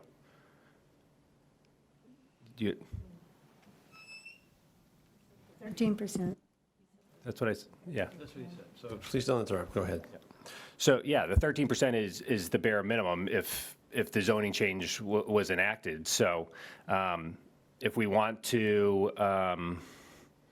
incentivize some of the workforce housing, I think that to add that on top, I think that would be a good outcome for us. If we wanted to set the minimum at like. If we said that ownership was what we wanted to prioritize, then maybe we set the rental amount higher, that if they're going to go with rentals, it needs to be 17% affordable, and that if they want to do ownership, then it's 13. Anyways, I think the biggest question we need to answer is what are we going to be asking, or what is our priority in terms of this project? So I think for me, I'm okay with it being rental, as much as I would love to see more ownership in Framingham. And I would like to see the number higher than 13%. So that doesn't have to be 25%, but I think 15 or 17 would be a compromise somewhere in there that I'd be willing to accept. Thank you. Mr. Viviani? Yeah, thank you, Mr. Chair. All along I've said, I'm all for economic development, but I'm looking for some for sale units. I know everyone says it doesn't work. Well, it does work. You just, when you approach a guy that's in the rental business, he wants rentals. The formula is very simple. The grade there is very difficult. I know the area well, and I've said it before, I'll say it again. Chapel Hill, okay? Ms. Garahan, it goes way back to the day when when her father had an office there, and I'd visit him in his office with Andy Lane.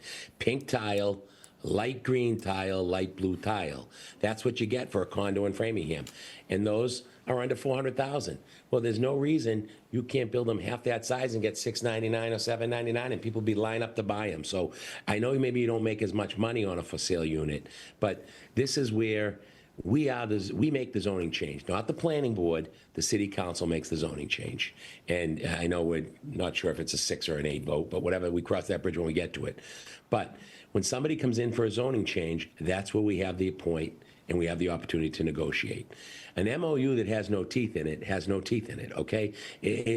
When you go to the bank and you borrow the money, I promise to pay back, okay? That's the line is in the note. I promise to pay back. It's got to have some substance. It's just all vague and ambiguity. It doesn't work, okay? And I support this project, but it's got to have some nuts and bolts, and it's got to work for the city. They want a zoning change, all right? We all know how it works. They want a zoning change. They know what they bought when they bought it. It's our zone, it's B's zone. It doesn't work. We want to work with people. We're happy they're making the investment. They have made a lot of improvements to that site. You got to give them credit for that, because they took over a site that was having a lot of issues, and they've spent a lot of money there. And it's much nicer than when they bought it, that's for sure. And they've invested millions of dollars. They can probably tell us how much. I think they've alluded to it, but they've spent a lot of money money. But, you know, there's a little give and take in this, and I just think we need to come up with something that works to make it work for all of us, for the city of Framingham, for the developer, but to appease the city council. You know, yeah, rentals, you know, I said it again, you know, as long as you're building it on the one side of Route 9, just come on into Framingham, we're just going to give you whatever you want. But, you know, you cross Route 9, God forbid, you know what I mean? It makes no sense to me because, you know, we're the city of Framingham. It's a big, big place, and it's got, you know, we got 9 districts, we got 2 at-large councilors, but it's amazing when we get to certain topics that, you know, where we get stuck on. So I would like to see, we need home ownership. I said it before when we talked about a change on, you know, density or whatever. People can't afford to stay in Framingham. Our kids, how do they stay in Framingham? How do they afford a condo or a first-time home? You know, it's become unaffordable for contemporaries or friends' children, and we need to figure a way to get them some type of home ownership, okay? There's got to be a way to do it, and that's condominiums, and that's like the project that's on Waverly Street that, you know, the Villa Brothers are proposing, you know, 1-bedroom units for sale units, and, you know, those folks want something from the Zoning Board of Appeals. That's a use variance over there. And I know Mr. Sarkisian is working with them, but when a developer or builder comes in and looking for something like this is our opportunity to at least get something for the city of Framingham and for our residents. So that's all I'm going to say. And we talk a good game about it for home ownership and for sale units, but I haven't seen any come around just yet. So that's all I have to say. Thank you. Are you looking to briefly follow up something you said? Okay, go. So I think that's maybe a great point, Phil. So, you know, maybe the incentive is ownership units. It's the standard 13%. If it's rental, then the P&Z subcommittee and the solicitor can negotiate some numbers, but maybe it's 15% affordable, 5% workforce for a total of 20. Maybe it's 13 and 5. I don't know what those exact numbers are. Like, there should be a conversation, but that's what the MOU says. We're getting some number of affordable and or workforce, or if it's ownership, it's the standard 13. Okay.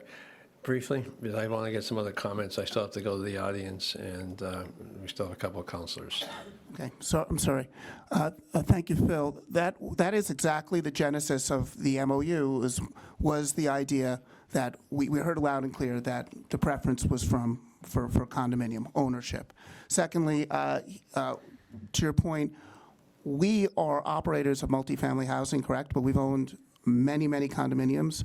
One thing that everybody should understand is Eagle Rock has never built an apartment building I've been there for every buy, sell, refinance, and everything else. So just so you know, we're not developers, so to speak. We operate in place housing.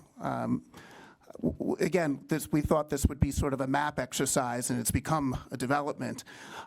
So we would be looking potentially for a local developer to assist us in building the project, if and when that time comes. Third, just so everybody knows, the communities that we own that Phil referred to is a property used to be called Georgetown and used to be called Bayberry. It's about 600 and some odd apartments. We paid a hefty price for them, and we have put probably about $10 million of improvements post-closing to rectify operations and clean up those properties. We're very proud of them. They have a long way to go, but one of them, Bayberry, which is now Eagle Rock and Metro West, is right next door to the parcel we're talking about. That's it. Okay, great. Ms. Bryant? Thank you, Chair. I just want to thank Councilor Ottaviani for all he said. I think it was right on the money. And I just want to add that it is not, I understand what the planning board, how they see it as an opportunity, what they'd like to accomplish, but it really is not the vision for Framingham. That's just like checking a box on numbers. And actually, our affordable housing numbers, and I put affordable in quotes anyway, but our affordable housing numbers are fine anyway. And two, it's not, I feel conflicted about even trying to suggest with Eagle Rock that, or try to put all that on Eagle Rock, all of our increasing our affordable housing numbers anyway. They have affordable housing in there. It's not on our rolls or whatever, but we have plenty of affordable housing. But I would go back to the condominium things. Young people and elderly people that want ownership. The elderly, a lot of them want to downsize from their houses or whatever. And the young people also know nowadays you can't start out, you can't really go, it's much more difficult to go from an apartment renting into ownership because the rents are so high. Anyway, it's just difficult to save while you're renting and then go for affordable. You save some over time. Framingham needs just more home ownership and condos in that variety, right? They're tight, but it is the ownership. People don't want to just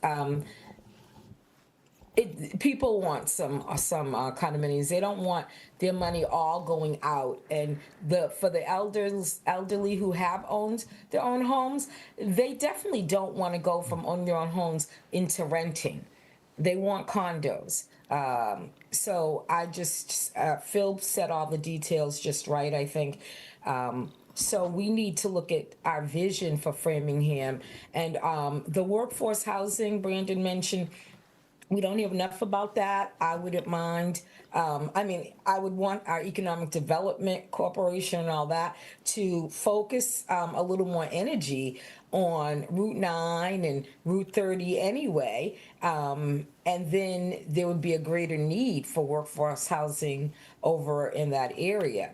But we definitely know we need some condos, and I think we have to put some energy and action into making the future of what we want Framingham to look like and the diversity of options for people available. Thank you. Okay, thank you, Ms. Bryant. Mr. Chick. Thank you. Ron Chick, Central Street. About a year ago, Councilor Alexander and I walked the property looking at the viability for trails. And granted, it is steep, but there are plenty of steep slope trails in Framingham at Callahan and Gibbs Hill, and it's viable to put a trail in there. So any support with trails would be most welcome. That particular neighborhood doesn't really have access to a trail, so it would be good. Thank you. Thank you, Mr. Chick. Ms. Malik. Thank you. I just have a clarifying question. I think it's for Attorney Garahan. There's reference, you made reference when you were speaking initially, and there's reference in the planning board letter to this RC zoning overlay district. Can you explain that? I don't see that on a map. What is this overlay district? So the Highway Overlay District runs, the RC portion stands for Regional Center, and it exists in both Framingham and Natick, and it runs to properties about 200 feet from Route 9, and it extends, if those properties are partially in it, they're entirely in it. So there's some additional, there's the section of the zoning ordinance that addresses additional, there's a lot of additional landscaping requirements. There's some way, I had mentioned the floor area ratio. You can get an increase in floor area ratio by meeting certain standards, probably not relevant in this project, but it was a way to kind of standardize Framingham and Natick zoning, where the town line existed. I appreciate It that. extends up and down. Yeah. Is up it and down possible to Route get a 9. map that shows how far it extends? Because I don't see it on our city zoning map. If you And I go didn't into see the GIS, I don't know if you're. Yeah, you can put the overlay. Find it. You can put the overlay in GIS. Ms. Long, Yeah, briefly. like a golden they're like triangle. crosshatch What's that? lines. It's a golden triangle. Right, no, I understand, but, That's where you're going to see it. okay. The audience, any other comments? Yes. I saw him. Mr. Cosgrove.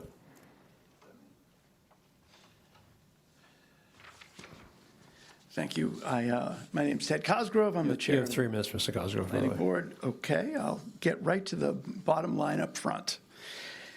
And it's really this. We're not opposed to condominiums on the planning board. This project is unique in its ability to move our subsidized housing inventory in a really dramatic way. Right now, Massachusetts Executive Office of Housing and Livable Communities identifies Framingham at 10.54%. We're very close to the 10%. It is something we should all be constantly aware of and alert to and be reacting to. If we can do something with Eagle Rock, and what I mean by something is use 40B to our advantage. There is an incentive inside 40B that says if you take 25% of your units and they are deed restricted for subsidized housing, 25% triggers a bonus so that 100% of those units qualify. Right now, with Eagle Rock, there's about 424 units up there. That was developed in the early 70s, just at the inception of 40B. They are in our total development inventory, so they're in that is a ratio, numerators and denominators. The 424 units are in our denominator. They are not in our numerator today. Through this negotiation, if we bring them into the numerator, we ask them for 25%. Framingham goes from 10.54 to 12%. That's a massive needle mover. And it is right here. This is a really unique project. When was the last time you saw raw land to be developed inside the Route 9 corridor? It's a bluebird. It doesn't really, it's amazing that it does exist. It's already in the Eagle Rock hands. They own it. They need the map to change. We have, think about the developments that are usually, in front of us. They're in front of us because some property owner wants to sell, and it puts pressure and time onto the neighbors, and they're dealing with something that's challenging, and it's under a time table that really makes it difficult. Or you've got a compromised property that you're excited to see turn into something new and better. And You have 15 seconds, Mr. Cosgrove. thank you. And in this case, it's raw land. It's undeveloped. So you've got the ability to, 74% of their units are inside the AMI. Like, they are inside that 80% threshold of AMI. They would qualify as affordable. They just need to deed restrict 25% of them. Thank you, Mr. Cosgrove. Mr. Chairman, Yes, can I ask a question of the planning board? yes. Mr. Cosgrove, I understand your proposal around a friendly 40B, but it sounds like the landowner isn't interested in that. I think the landowner, we listened to him. He's got a timing constraint. He's got a financing, they just bought this property. It's caught up in some financing right now. We have some time on our side that we as a city don't usually have. So we should be thinking about that. But Mr. Cosgrove, how does, I appreciate your thoughtfulness on this, but how does that, which, we're at 10, what are we at, 10 point what? 10.54. Okay, 54. We're at 10.54, which, isn't great, but it's not terrible, okay? It's not below 10. But how, and it's not below 10, right? And it hasn't been for 25 years. So, but how do we balance that idea with the idea that we're talking about of wanting first-time home owner, this is just a rhetorical question, but first-time home buying opportunities too. So, I understand your point, but there are other things too. I guess that's the issue. So, you know what? I appreciate that the city council has, you have this decision, and it is what you got to wrestle with. what I think here is, I like the idea of the home ownership. I think you've got a unique opportunity here because so many of the units are renting today at what would qualify as the rate. So they're fine, they don't have to go out to the market and find a new tenant. Their existing tenants qualify. You just got to deed restrict it. Thank you, Mr. Cosgrove, appreciate it. Anybody else in the audience like to speak on this issue? Yes, sir. You have 3 minutes. Thank you. Hello, Kevin Stern, 55 Concord Street, apartment 120.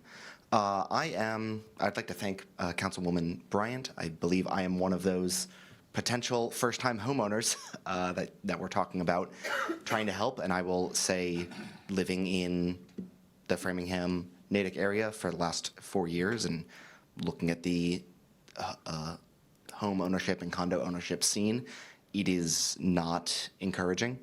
I see new apartment buildings popping up. The Madeira, now 266 on Waverly Street.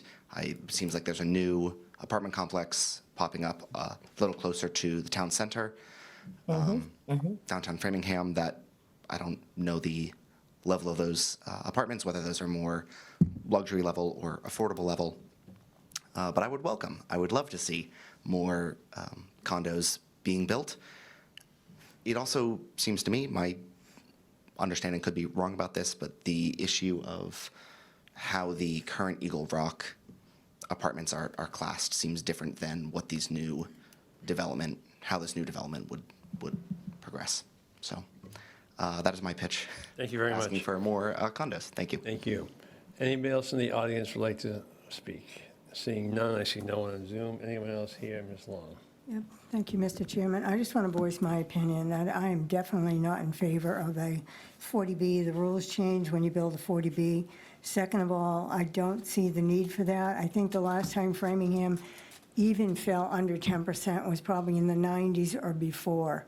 So I've talked to other consultants that work for housing. I actually work for housing, so I don't see why every time the planning board makes a recommendation, it's always for us to amp up affordable housing. I don't want Framingham to turn into affordable housing city. I think we have a lot of apartments in queue already that are required 13%. I don't see us falling under that out of safe harbor anytime soon. And I certainly think that's punishing to ask a developer or owner of a project, especially with the construction costs for commercial.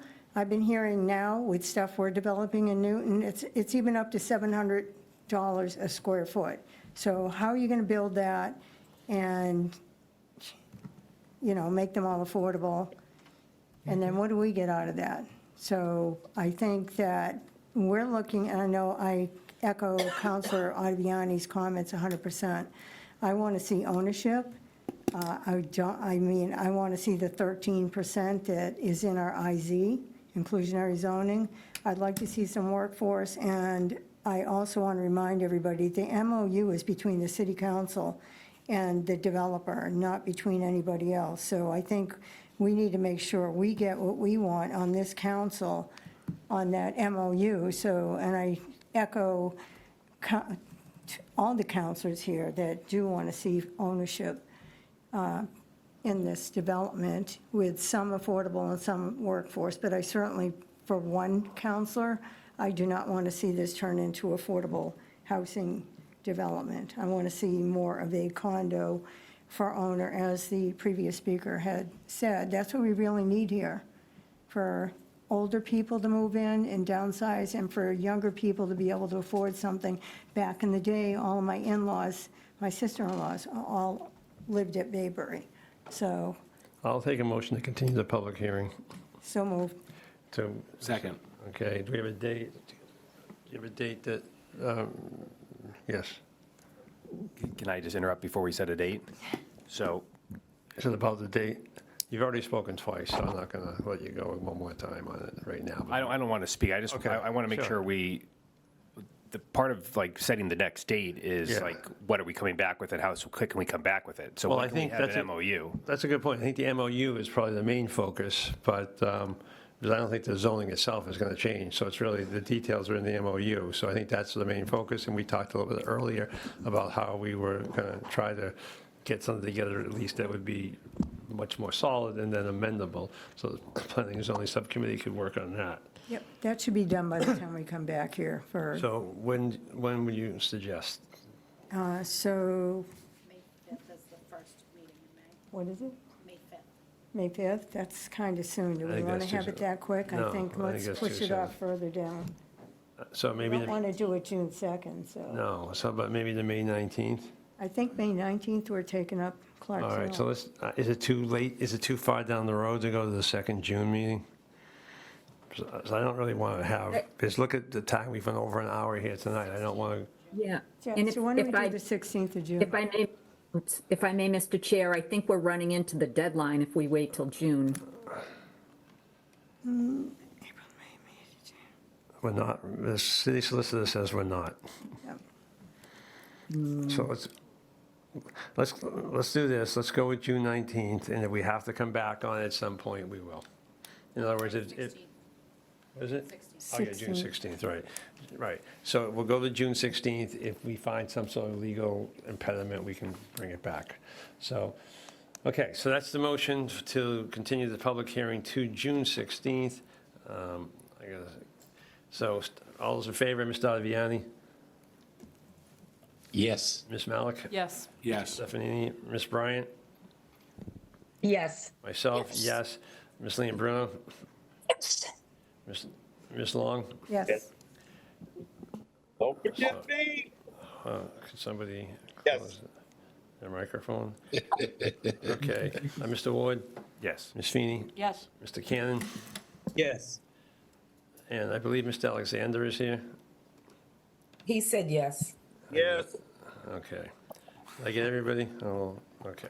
Very good. So it's unanimous. Thank you. All right. Next on the agenda, the report of the mayor. Good evening, Mr. Mayor. Thank you, Mr. Chairman. Couple of announcements. Beaver Street was closed today from 7 a.m. to 3 p.m. in the vicinity of Mary Dennison Park. We remain closed during those same hours on Wednesday and Thursday to accommodate a water and sewer connection as part of the Mary Dennison Park project. Beginning Friday and continuing through the week into Monday, April 27th, the Bishop Street Railroad crossing will be closed as the MBTA and Keolis conduct upgrades to the tracks. No train service will operate over the weekend, and shuttle buses will be provided for passengers. Repairs are expected to extend possibly beyond 6 a.m. on Monday morning, which may have an impact on school bus routes and commuter traffic. Next week, the Department of Public Works will conduct its annual curbside brush collection, which will occur on residents' regular trash collection days.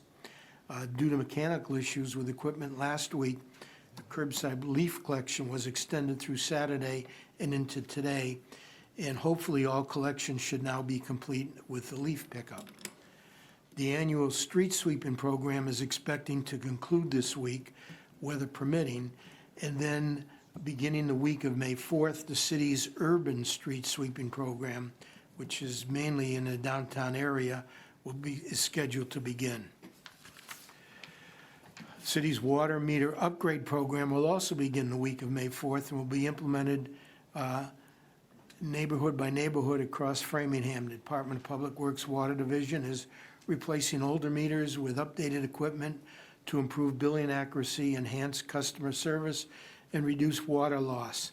Installations are required and will be provided at no cost to residents.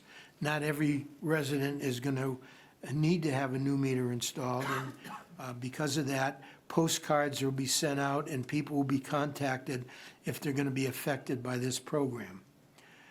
The company that is doing the work is the Hydro Utilities Company, and their technicians will handle all aspects of the installation. During scheduled appointments, technicians will enter the property, locate the existing meter, and replace the meter head while keeping the current meter base in place that ensures no interruption to water service. They will also install or upgrade the communications module typically mounting the device on the exterior of the building and connecting it to the meter.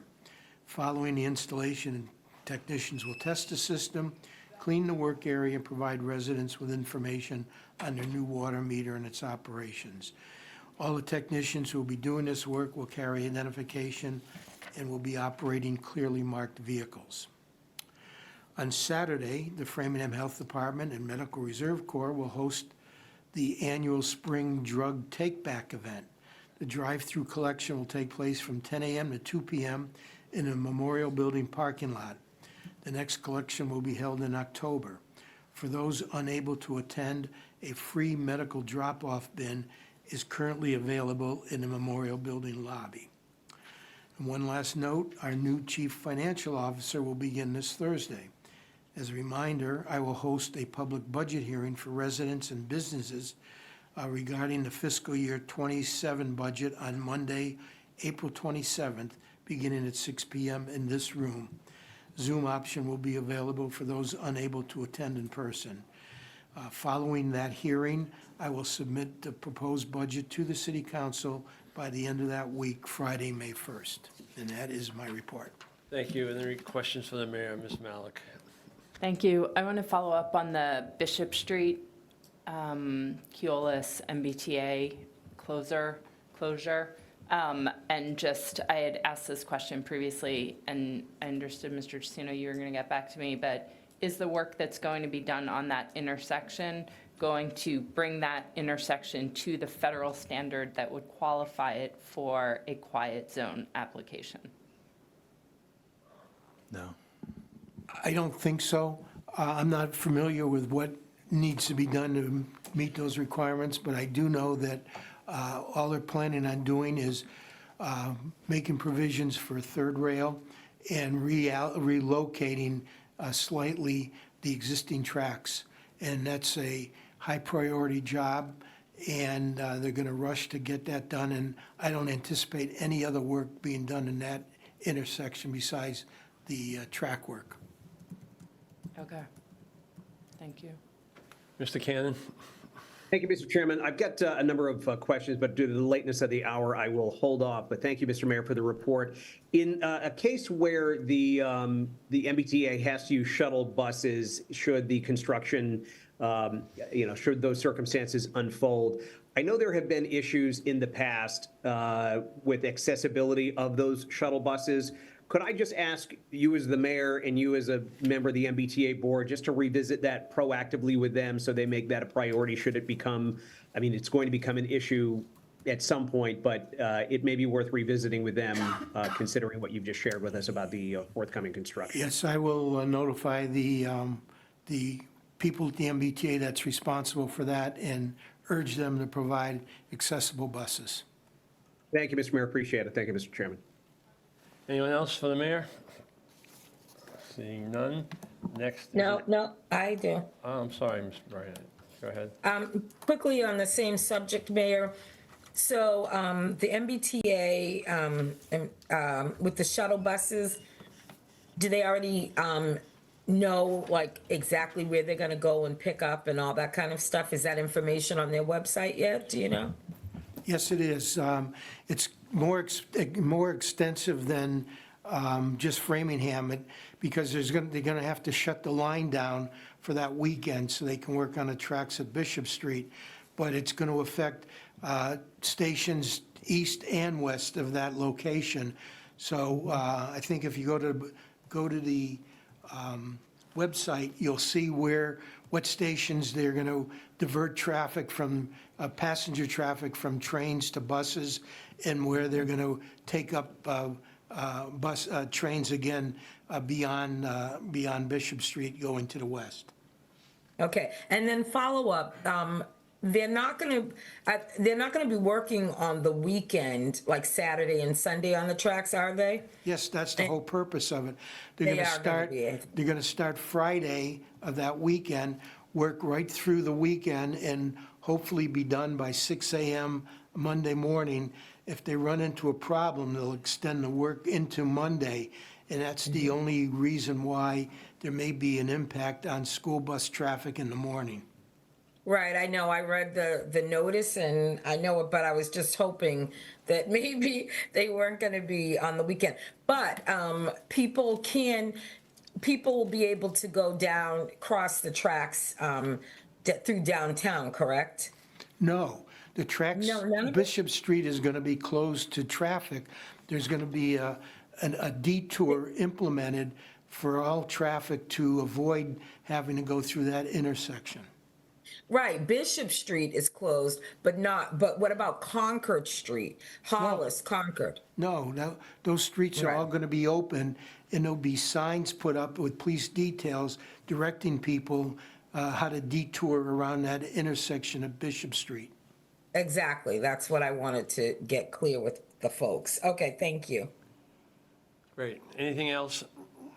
Great, thank you. Next is a discussion with Police Chief Baker regarding planning for the World Cup events in Framingham for this summer. Chief Baker? Your compatriots are welcome to join us at the table too if they'd like, since they've been here this evening. You can all join us. Well, love to have you with us, so.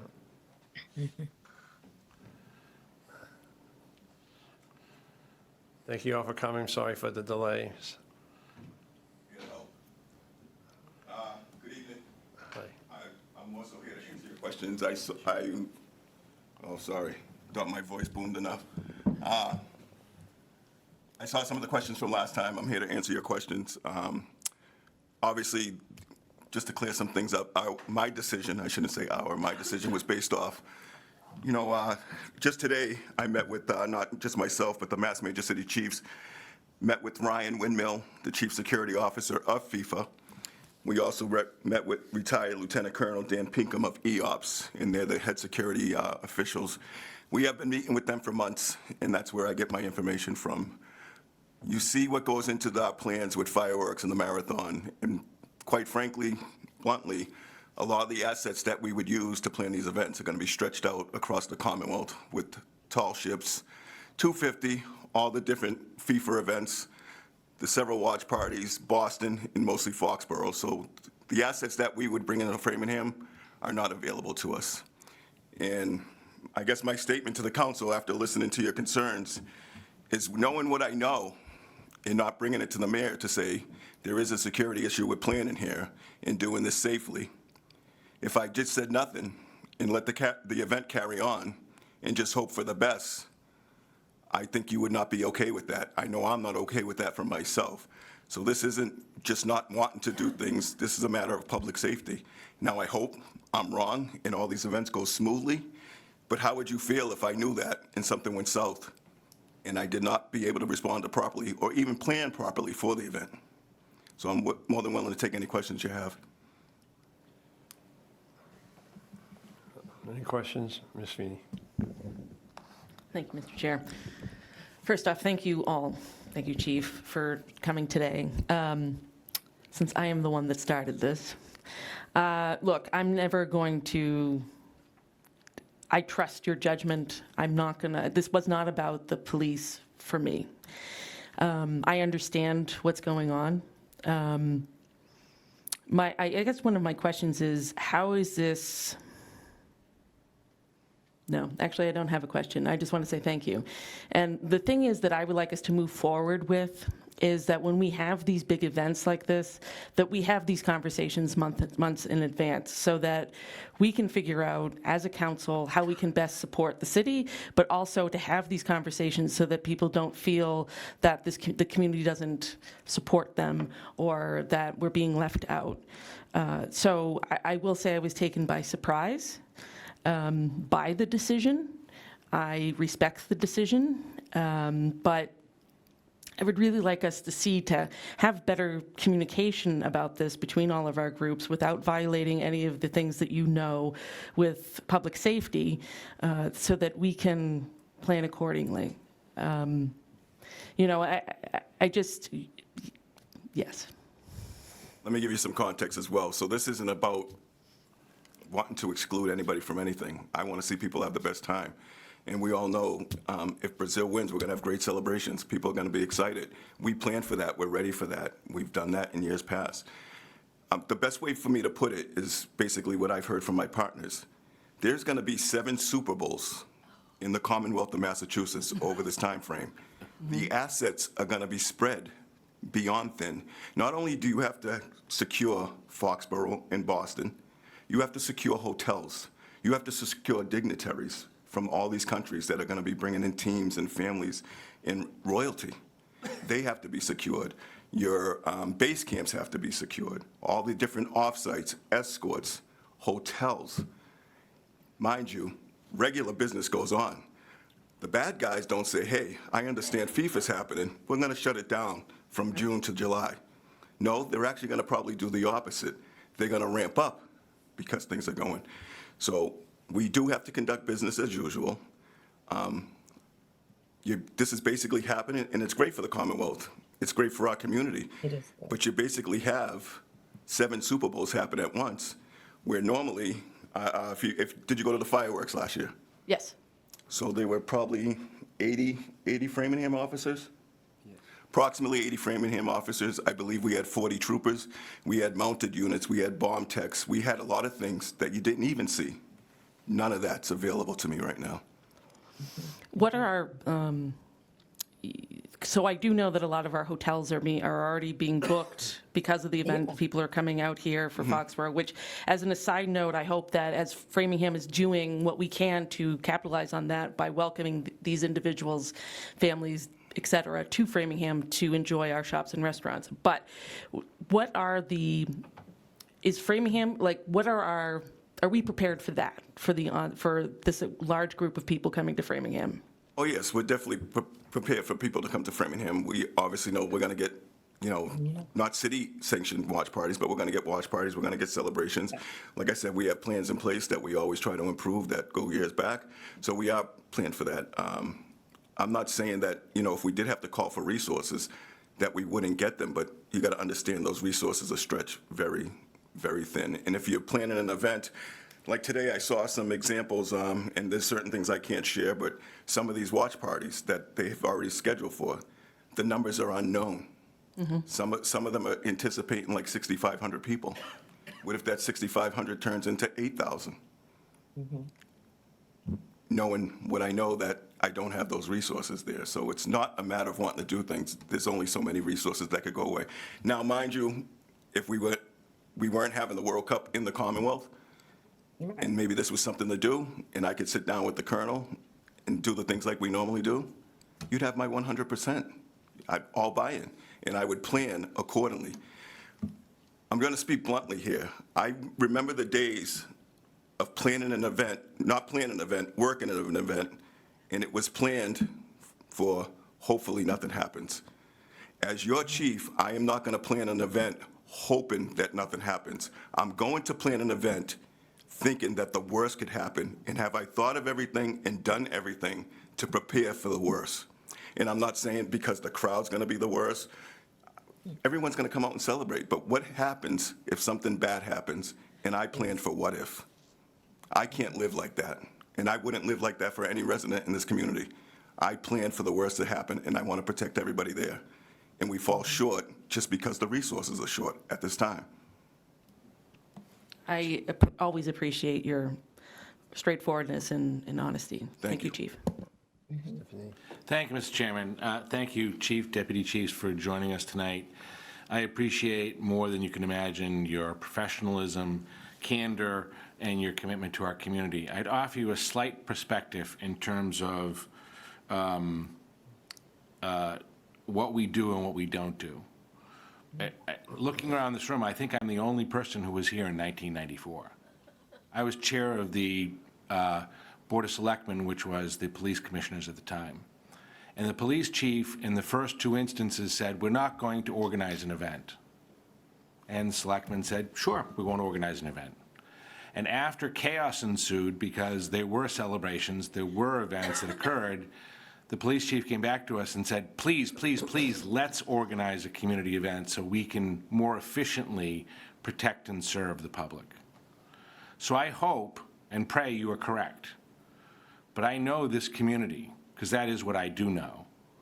And I know there will be celebrations, large celebrations, all over the community. And if they don't have a channel to go to, I fear that the opposite is true, that we're not putting together an optimal plan for us to protect those people. And so I hope you're right, but I fear that it's coming. And ignoring that it's coming isn't going to stop it from coming. Not organizing it isn't going to mean it isn't going to be organized. We have the largest concentration of Brazilians, as you know, in any place outside of Brazil. Well, It's coming. Just so I make myself clear, I did not say or think that there can't be possibility of celebrations. We're fully aware of that. So that's, if I came across like I'm saying there's going to be no celebrations, that's not what I meant.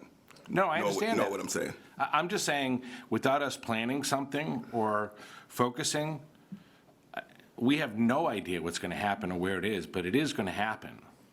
And I fear that it's going to happen someplace that the community decides it's going to happen. I mean, I can envision, I don't want to say, I can see one of the public watch sites. There are two private facilities that are doing watch parties.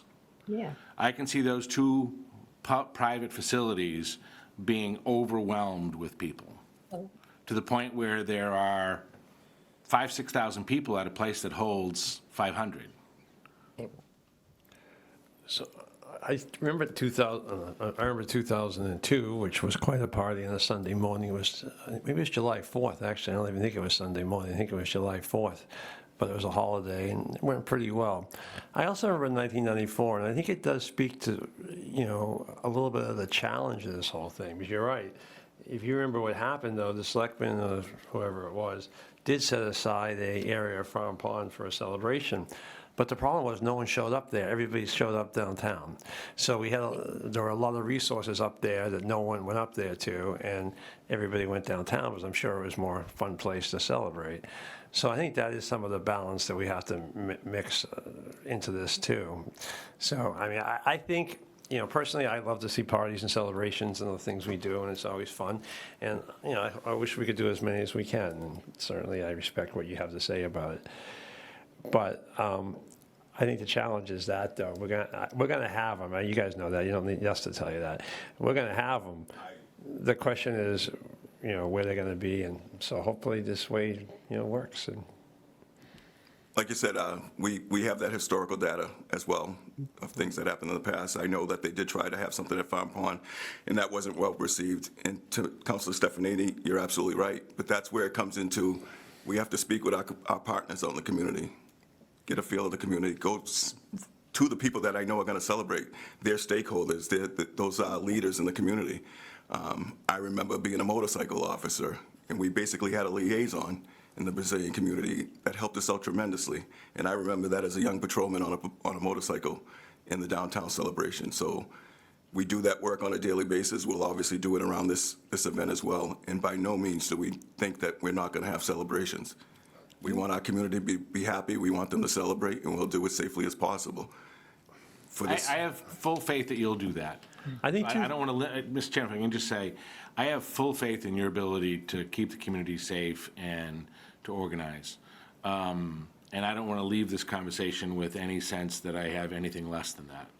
I respect your ability to do that. I'm just offering a perspective, which is the Farm Pond in the Game 3 was like that. Game 4, the final game, it was more well-attended.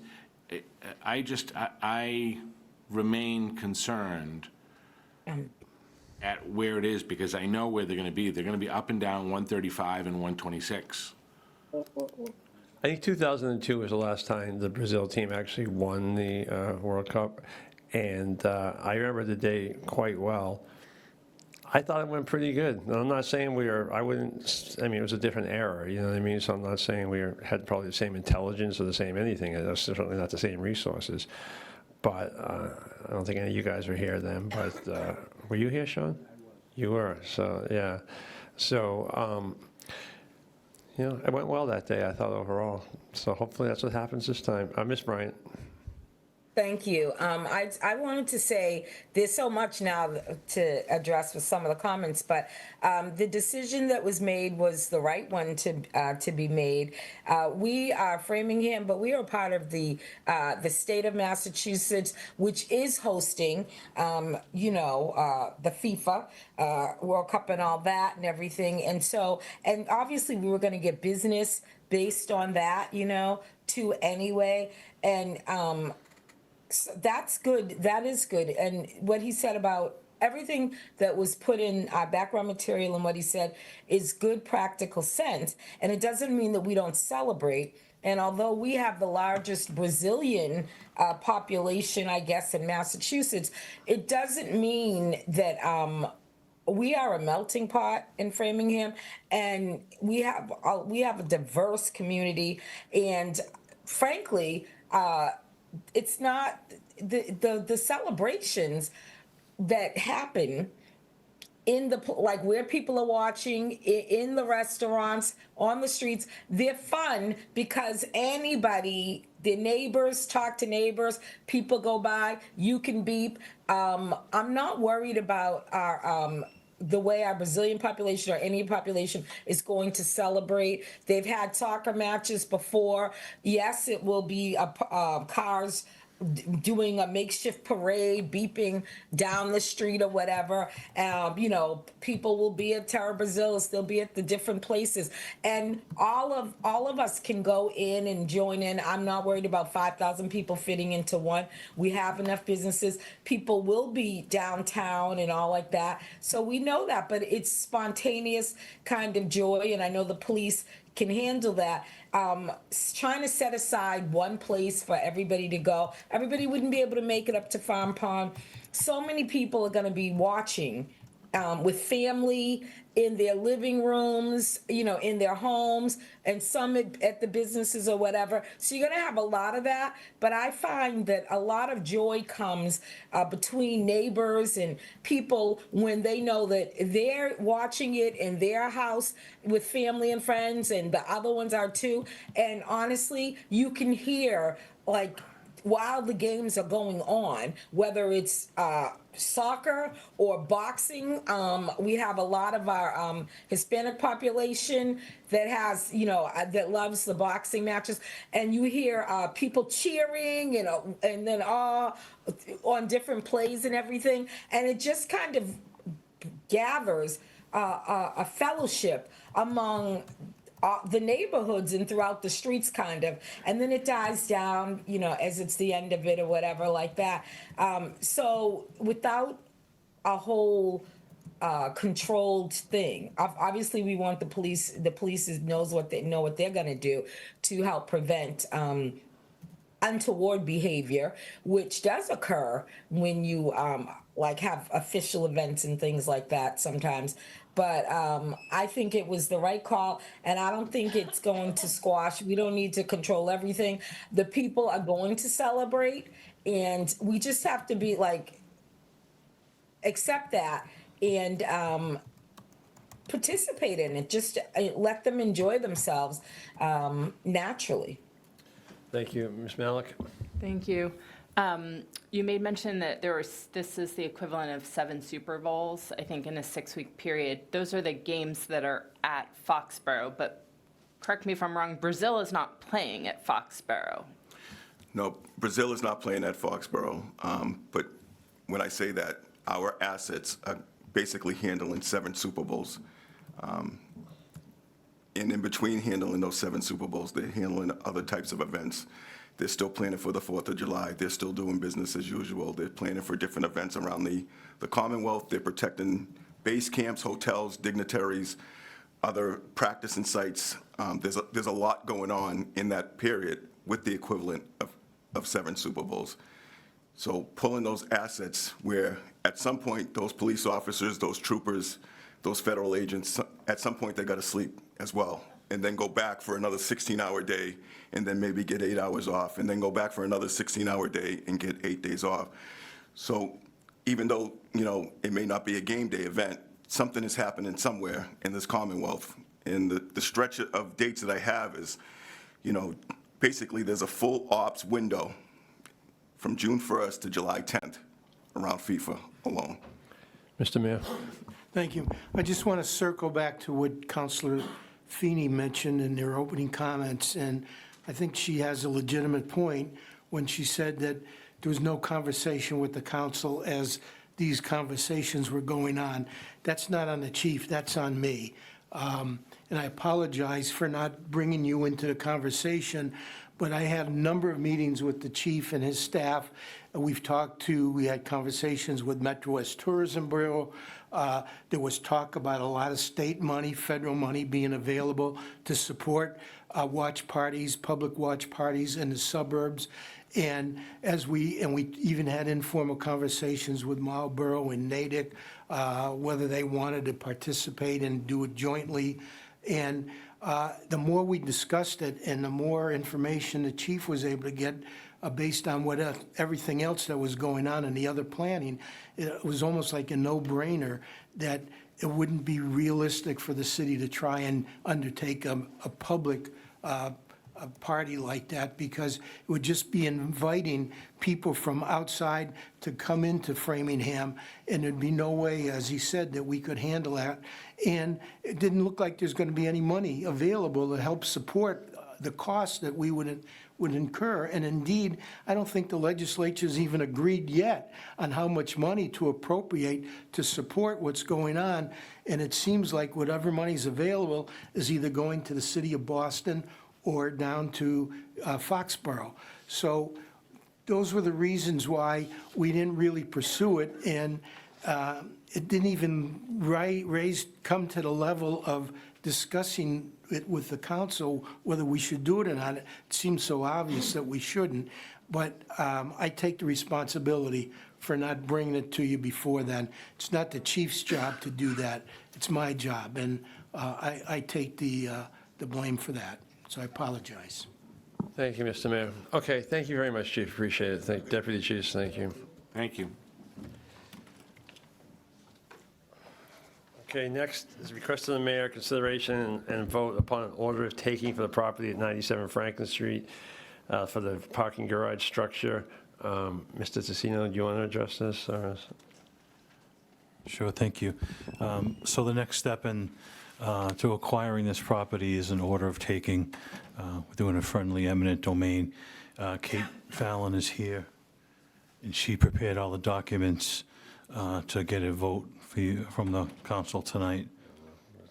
All right, so do we need I will, Mr. Albert, you can speak first.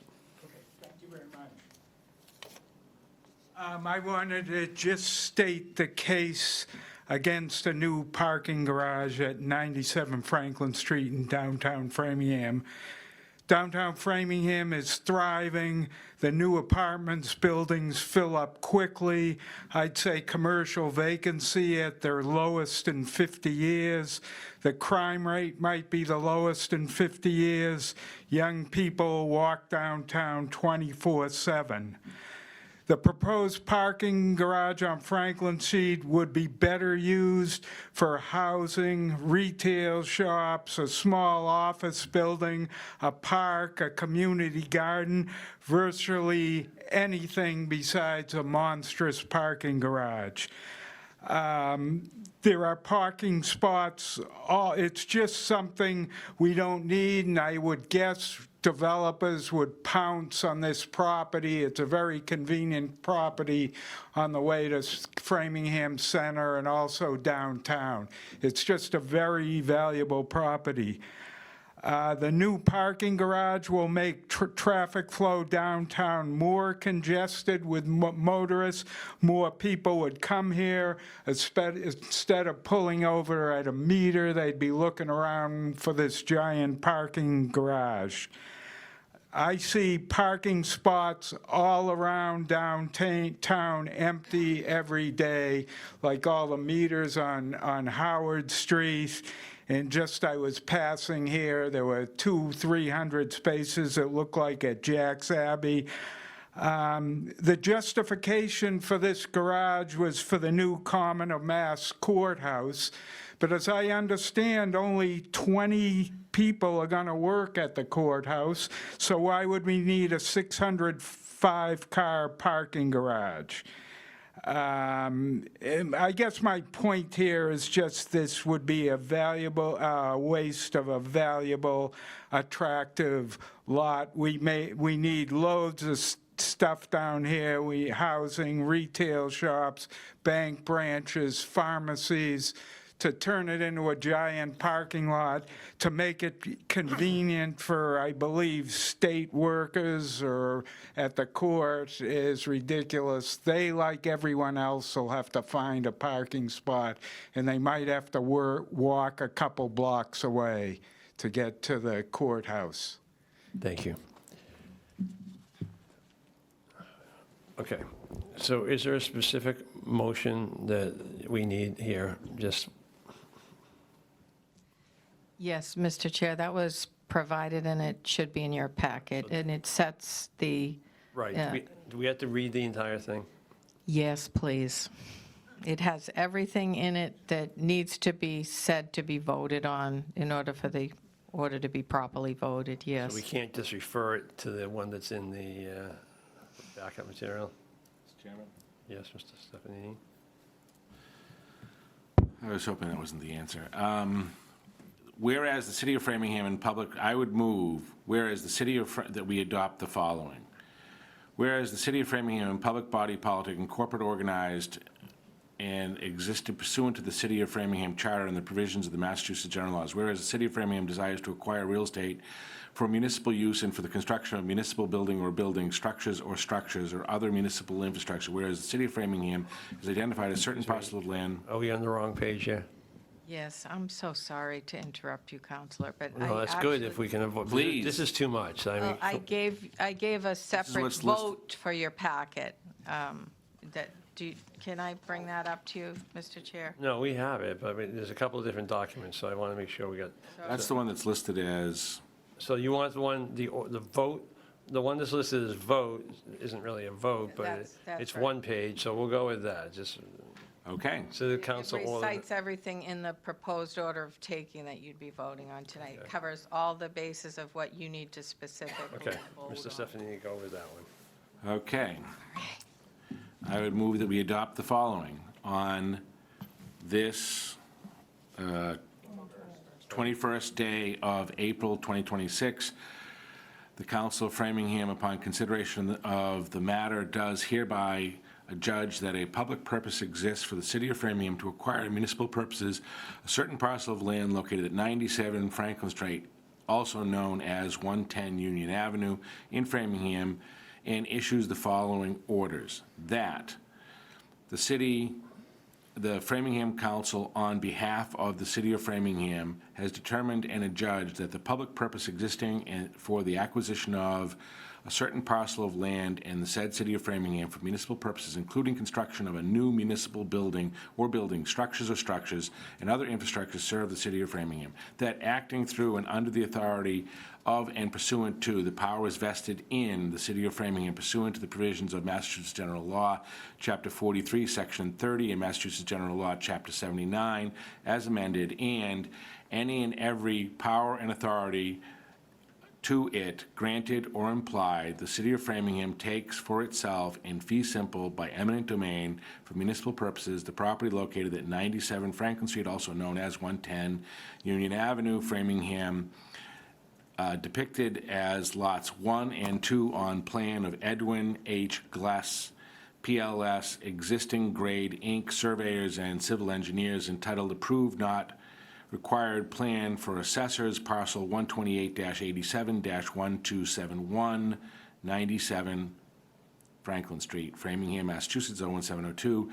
Scale 1 inch to 20 feet, dated 4/15/25, as further bound and described in the order of takings as property. That the council determines that the damages by reason of taking of the property in fee simple shall be awarded in the amount of $2,712,500, no cents, and order of taking shall provide an award of damages to landowners not exceeding $2,712,500. That the mayor is authorized to sign the attached order of takings on behalf of the city of Framingham, under which the city of Framingham acquires the property in fee simple, including land together with buildings, improvements, trees, and structures thereon.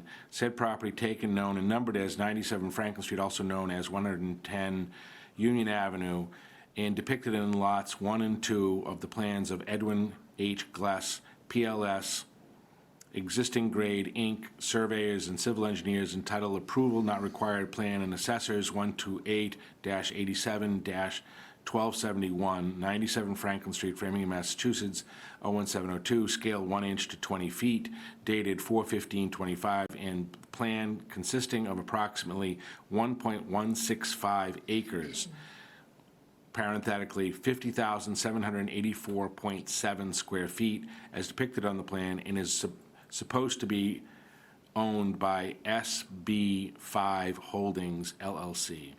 That the said order of taking shall be subject to the terms, conditions, and restrictions as the mayor may deem necessary and appropriate. That the mayor is authorized to execute on behalf of the city of Framingham any and all documents, instruments, and agreements, and is authorized to take any and all actions the mayor, in the mayor's discretion, deems necessary or convenient to effectuate the order of taking approved by the council and carry out the purposes of the council order. A second? Second. Second, all right. Moved by Mr. Stefanini, second by Ms. Bryant. Is there any further discussion of this order? Yes. Yes, Mr. Ward. So one, I think there's a clear need for this. I think many on the council are in agreement there. The courthouse is going to have a need.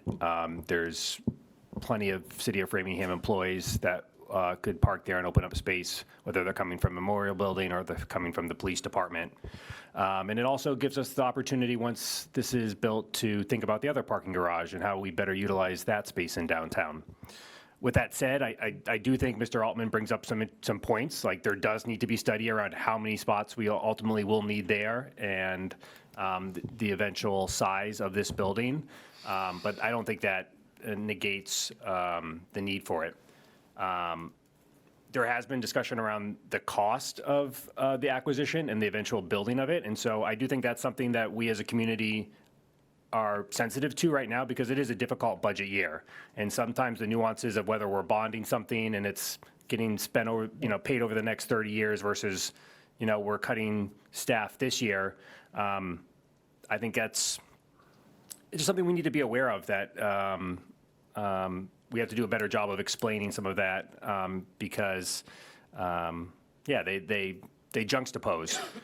With that said, I do think it's important that one of the main selling points for me was the $8 million that we're getting for the state for this project. And so I just wanted to re-highlight that we're still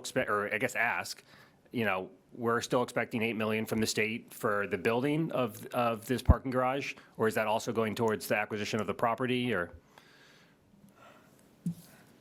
No, the acquisition is coming from a separate bond issue, and in addition to the $8 million for construction, we have $2.5 million additional for design. Okay, so the city is bonding to acquire the property, and then there's a 10.5 from the state for design and building. Okay, great. I think it's a great investment for the city, and I'm looking forward to it, honestly.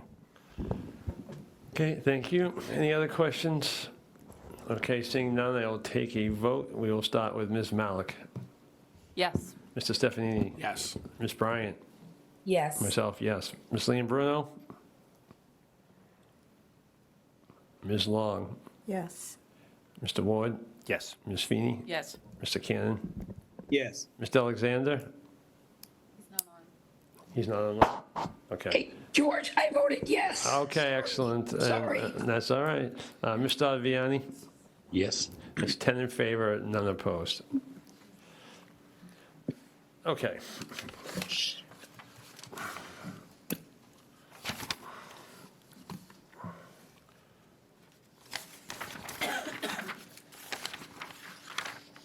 So I have to get back to the right page of this multi. So next, what's that? Number 12. Yes, no, I know where it is. I had to find the page that had number 12 on it. So upon the request of the licensing coordinator, a request for an amendment to the flammable license of 7-Eleven Incorporated, 554 Worcester Road. I believe the licensing coordinator may be on Yes, he is.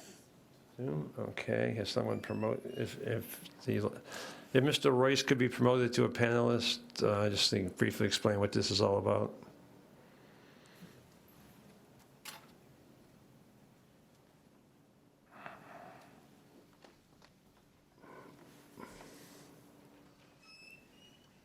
Okay. Mr. Royce, are you there?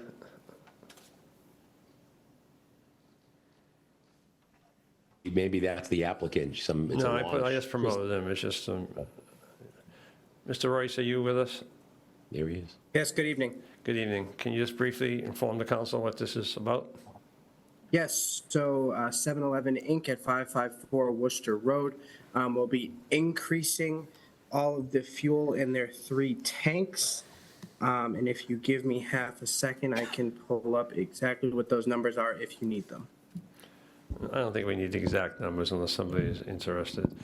So make is a there any motion to approve as questions? Anybody presented. else want to comment about this in the audience or online? Seeing none, I would take a motion. Vote to approve as presented, Mr. Chairman. Okay, so it's moved by Ms. Feeney, seconded by Mr. Ottaviani. Any further discussion? Seeing none, Ms. I Bryant, have my Ms. hand Bryant, I raised. just saw you, yes, I was calling you. Okay, thank you. I just wanted to know, so you're going to increase the amount of fuel that is stored there? It seems by like almost 3.5, like 3 times as much, is that correct? And does it pose any safety hazards? What? Not you, but you would know. Well, I believe this is a gas station, is that correct? And which one is it? yes. Is it the Sunoco? Yeah, it's the Sunoco at Oaks Road, that's what I thought it was, right? Right, but the gas, they do have tanks or whatever, fuel under the ground. So they want to increase it a lot by a lot. So is it safe? Well, the fire department signed off on it. Like the chair said, I don't know fire hazards, fire safeties. The fire department did say that all tanks and fuel dispensers shall be installed in accordance with 527 CMR 1.00, Chapter 43. So I'm assuming that is the safest way to do it. I guess so. Yeah, I guess so. That's good. It just seems like a big increase, but okay. Okay, so we'll take a vote. Mr. Stephanie, Yes. Ms. Bryant, Yes. myself, yes. Ms. Lean Bruno? Ms. Long? Yes. Mr. Ward? Yes. Ms. Feeney? Yes. Mr. Cannon? Yes. Mr. Aviani? Yes. Ms. Malik's out of the room. George, Yes, may I I got ask you. you? I got you. Sorry. Yeah, no problem. Gotta start using that thumbs up, J-Lo, so you'll save that voice. I know, sometimes Okay, I lost okay. my voice. Please, Hi, guys. George. Yes. I said to tell you guys that I'm totally fine. I just lost my voice. No, I get it. I'm not dying. Everybody's texting me. Thank you, but Happy to hear that. That's your greatest asset. You gotta be. All right, Mr. Aviani, please, it's almost 10 o'clock, we have lots of business left. 901, that is opposed, that is approved. Okay, next, a consideration and approval of 2 secondhand junk licenses for Roadshow Concepts. Mr. Rice, just briefly, what are these? Yeah, so Roadshow is coming to the Sheraton Hotel. Their 2 dates are May 11th to May 15th and June 23rd to June 27th. And they'll be there from 9 to 5 for those 4 days. And what do they sell, you don't know? Just secondhand stuff? I believe they're not selling anything. I believe they said they're just buying. Oh, they're buying. Roadshow, like the Antiques Roadshow. So you can bring your junk over there and sell it to them? Yeah, Yes. That's good. Watches, gold, jewelry, all that stuff. Fantastic. So Make a moved. motion to approve Okay, as moved by presented, and Mr. it's not the Sheraton, Mr. Chairman. It's, I think it's called the Renaissance now, or Renaissance. they got 2 new names up there. It's Yes, not the Sheraton. right. Okay, so moved and seconded, Mr. Stephanie, Mr. Aviani is the second. All those in favor? Ms. Bryant? Yes. Myself, yes. Ms. Lean Bruno? yes. Ms. Long? Yes. Mr. Ward? Yes. Ms. Feeney? Yes. Mr. Cannon? Yes. Mr. Aviani? Yep. Ms. Malik? Yes. Yes. And Mr. Stiff, thank you. Okay, next is a request, annual license renewals for secondhand articles, junks, and old metal. So moved. Is there a second? Yep, second. Second. Okay, moved by Mr. Stephanie, second by Ms. Feeney, to renew the annual licenses. All those in favor, myself, yes. Ms. Bruno? Yes. Ms. Long? Yes. Mr. Ward? Yes. Ms. Feeney? Yes. Mr. Cannon? Yes. Mr. Aviani? Yep. Ms. Malik? Yes. Mr. Stephanie? Yes. Ms. Bryant? Yes. Bless you. Okay. Next is consideration and approval of Juniper Farms Ice Cream for their hawker peddler license. So moved. So moved, Mr. Chairman. Second. Okay, it's moved by Mr. Ottaviani, seconded by Ms. Feeney. All those in favor, Ms. Bruno, Yes. Ms. Long, Yes. Mr. Ward, Yes. Ms. Feeney, Yes. Mr. Cannon, Yes. Mr. Ottaviani, Yep. Ms. Malik, Yes. Mr. Stephanie, Ms. Bryant. Yes. Myself, yes. Unanimous. Okay, next, thank you very much, Mr. Royce. Upon request of the Traffic Commission, a consideration and vote to approve modification to on-street parking requirements for a portion of Lincoln Street at the main library and to modify nightly and urban street sweeping requirements for a portion of Lincoln Street. Is Mr. McGrath here? Mr. McGrath? And, I don't know, is Mr. Hayes here or not? I believe he should be online. Okay, I do see him. I will promote him to be a panelist.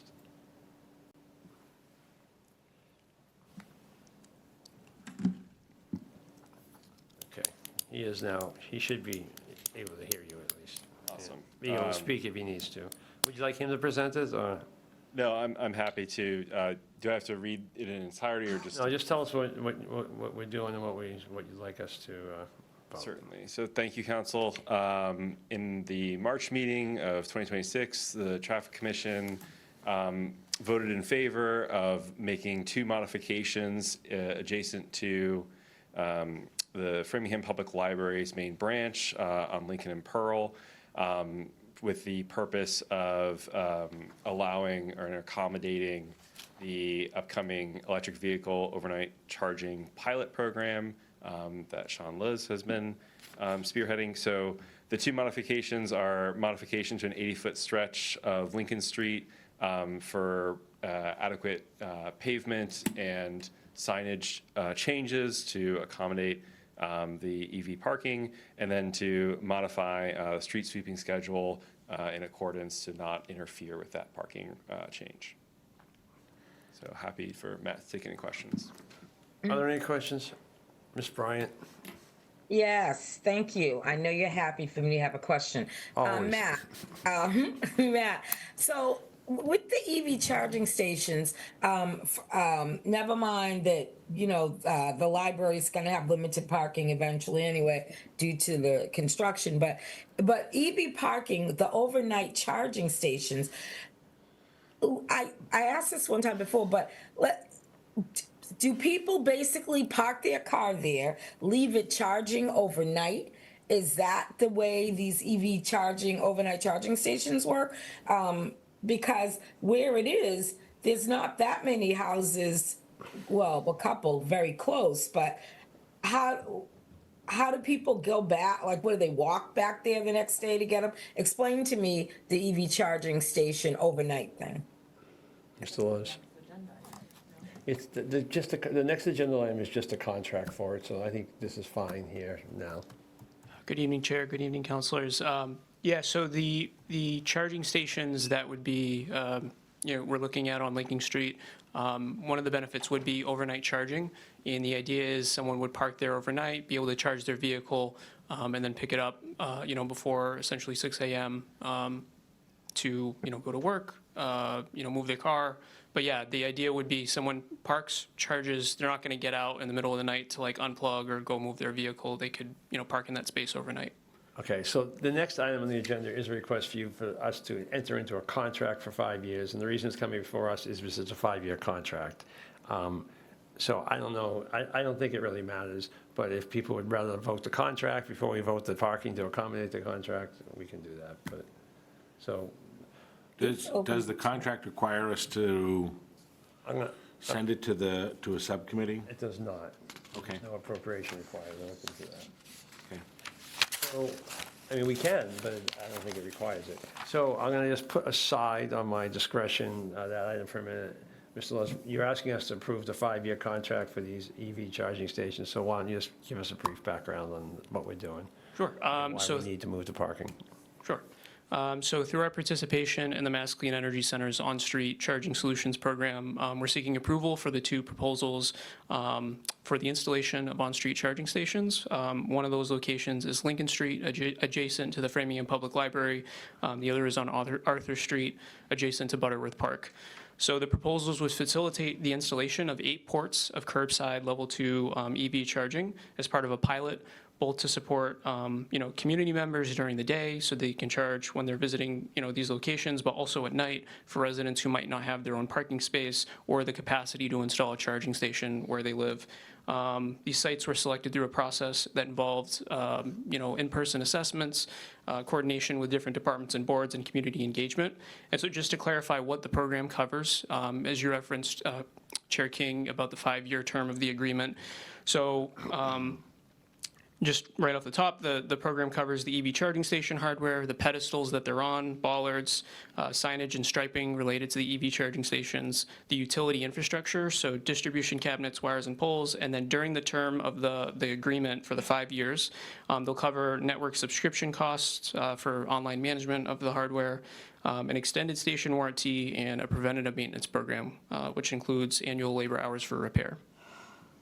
So we're hoping to get approval of these agreements so we can advance the projects forward. Mr. Cannon?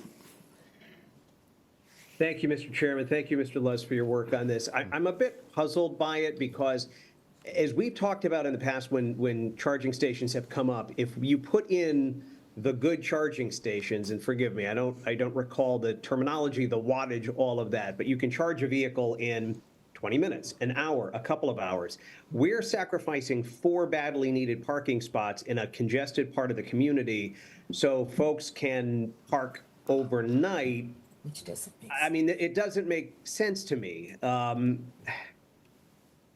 I don't understand. I mean, I guess I get the warm and fuzzy aspect of, so folks who may not have the means or the facilities to have an electric vehicle charging station at their home have access to a charging station. Why would you buy an electric vehicle if you don't have a place to reliably charge it? There are a few things more frustrating than driving an electric vehicle and not knowing where your next charge is coming from. They're going to have to drive around Framingham hoping that one of these 4 stations is available. I mean, this just doesn't make sense to me. And on top of that, now we're reconfiguring and doing construction to that street and reconfiguring our street sweep. This just is not, I mean, I appreciate the sentiment. I can't support this. So however you want to walk through the vote, I mean, if we're going to do charging stations, if there is that escalating demand, let's do the ones in areas where someone can park, go have lunch at one of our local Framingham businesses, go have dinner, and by the time they come back, their thing is topped off. I don't know. Ms. Bryant is enthusiastically applauding my comment, so when we're on the same page, good things happen. But that's where I am, Mr. Mr. Lewis, Chairman. you want to Thank just you. respond to that? Sure. Yeah, so I think there's a couple different key parts to it. So just to highlight why the program funds level 2 charging stations versus maybe some of the faster DC fast charging stations you might see at Shoppers World. So level 2 is better oriented. It's a longer duration charge. It's better oriented for kind of long stay trips. And definitely, I think, there's a lot of cases where DC fast charging is great, especially along the highway and kind of, wherever you can place it. A couple of things to consider about DC fast charging. Not always, but sometimes it's going to require more space to site infrastructure because you're sending a lot more power to the vehicle, more quickly. The other aspect is it's also a lot more expensive. So if one of our goals is to make overnight charging accessible to residents that live in that neighborhood, if we have a DC fast charger and they're going to charge their vehicle in 30 minutes overnight, they're going to have to pay more because that's going to be much more of a demand draw for their car.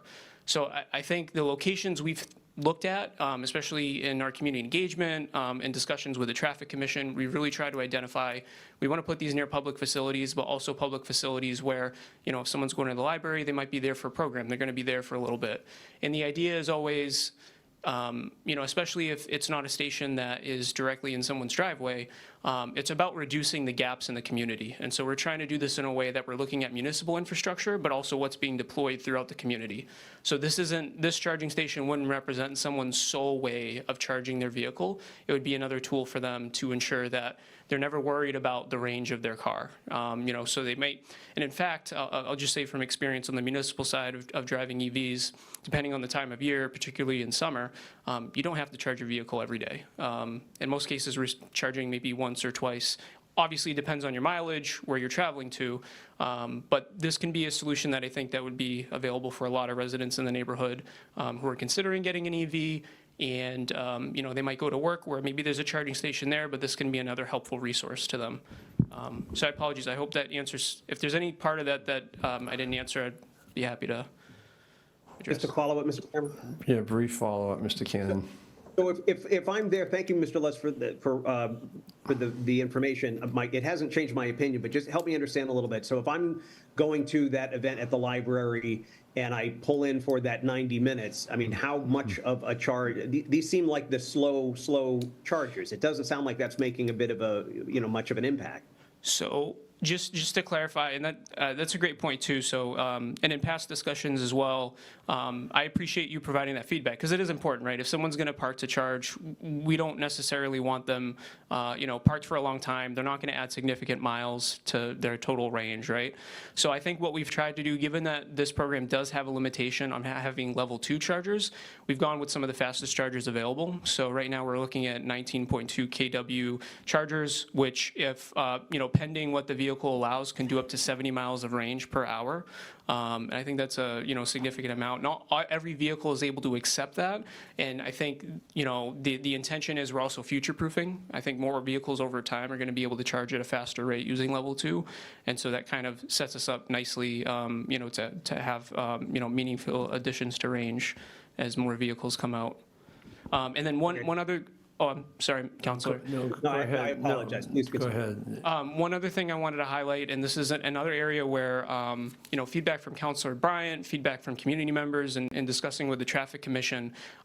Originally, after we had gotten into the program, it was identified that if the spaces that we're installing the charging stations for would become 24/7 EV-only spaces.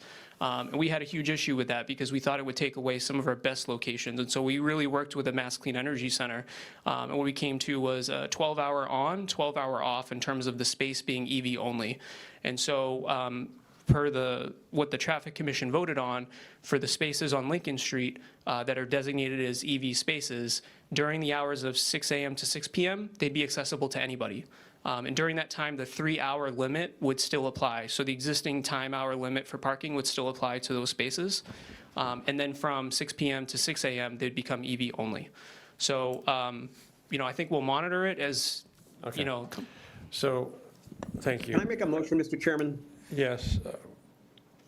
And I'm open to any friendly amendments or whatever. I'd like us to dig into the financial piece of the contract when we get to that piece of it. So at the very least, can that be referred, unless there's objection, perhaps at your discretion, to the Finance Committee? Because there are a lot of details in this. Also, what was explained was remarkably confusing. The signage is going to be very complicated. We just approved the purchase of a very expensive garage. I think there's a great opportunity for us to look at EV as part of that.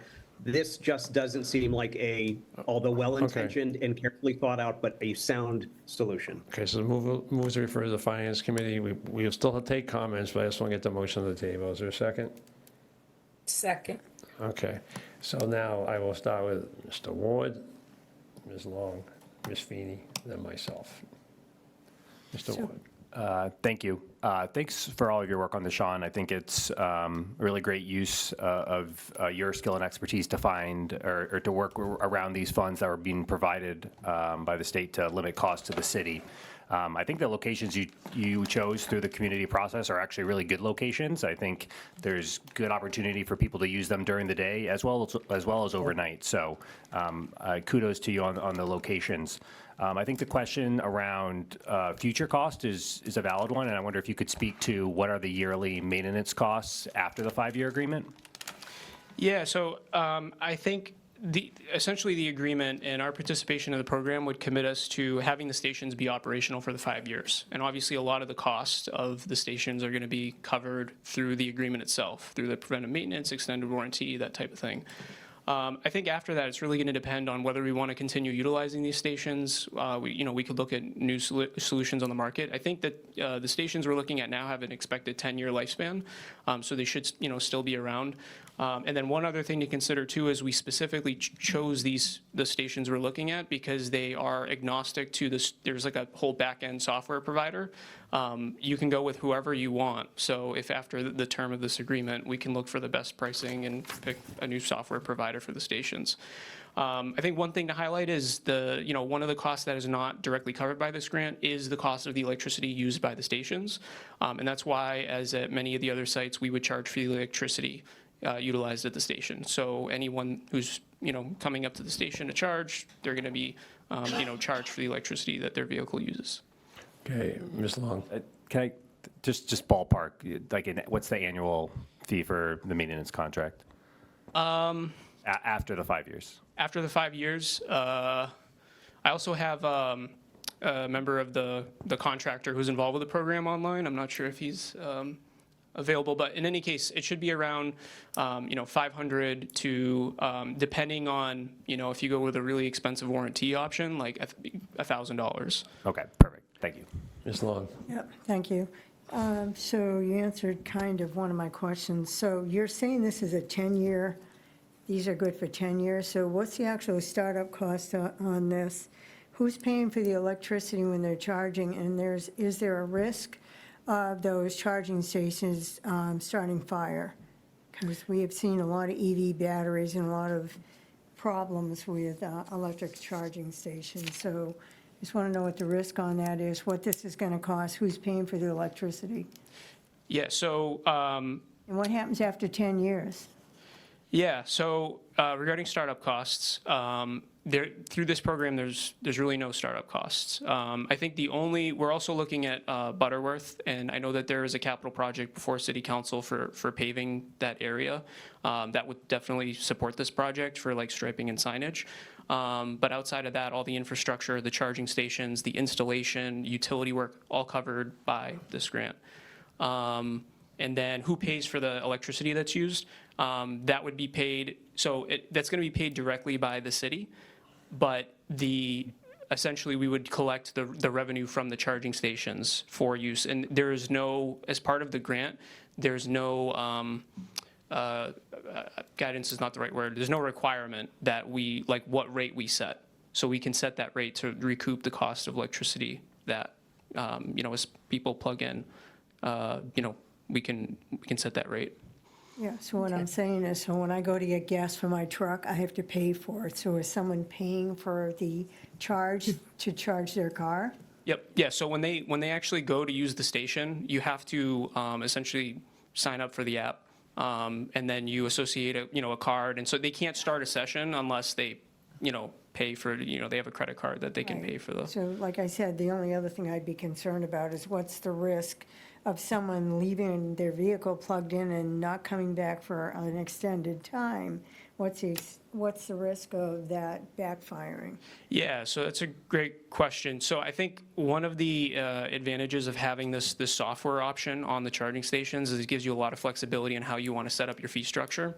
And so I've looked at this for our other charging stations, both at Farm Pond Park and at various schools where we have them. And so I think what we'd like to pursue is having a cost for the electricity itself for use of that, but then in addition, having like overstay fee. So if someone leaves their car parked, right, they finish their charge session, they're still plugged in, but they're not actually drawing additional electricity from the grid.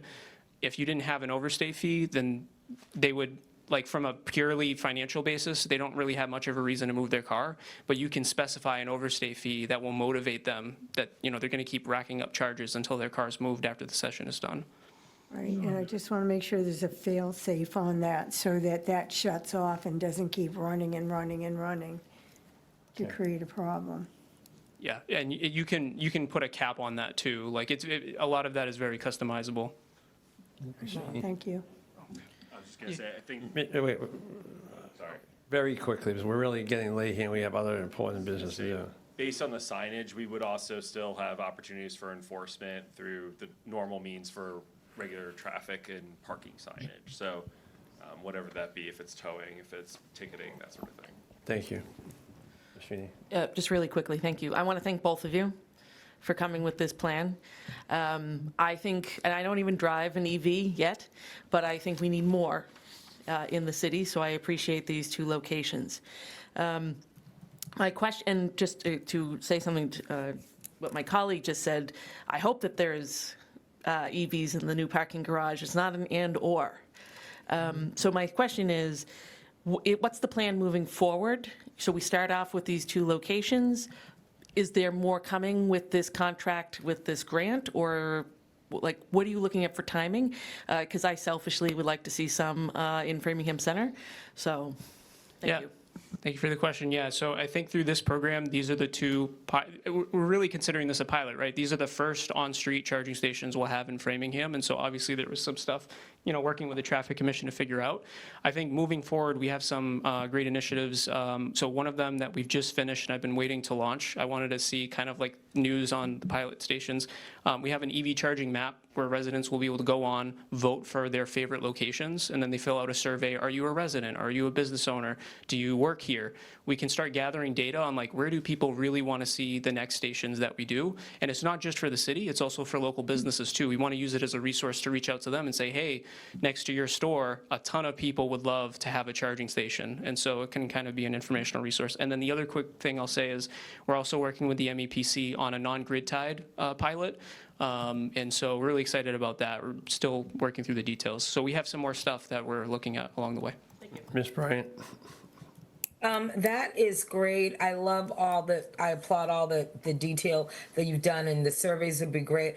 The charging station on Arthur Street by Butterworth Park, that makes sense to me, even if it's overnight, because there's enough people that could just walk back across the street to get their car, right?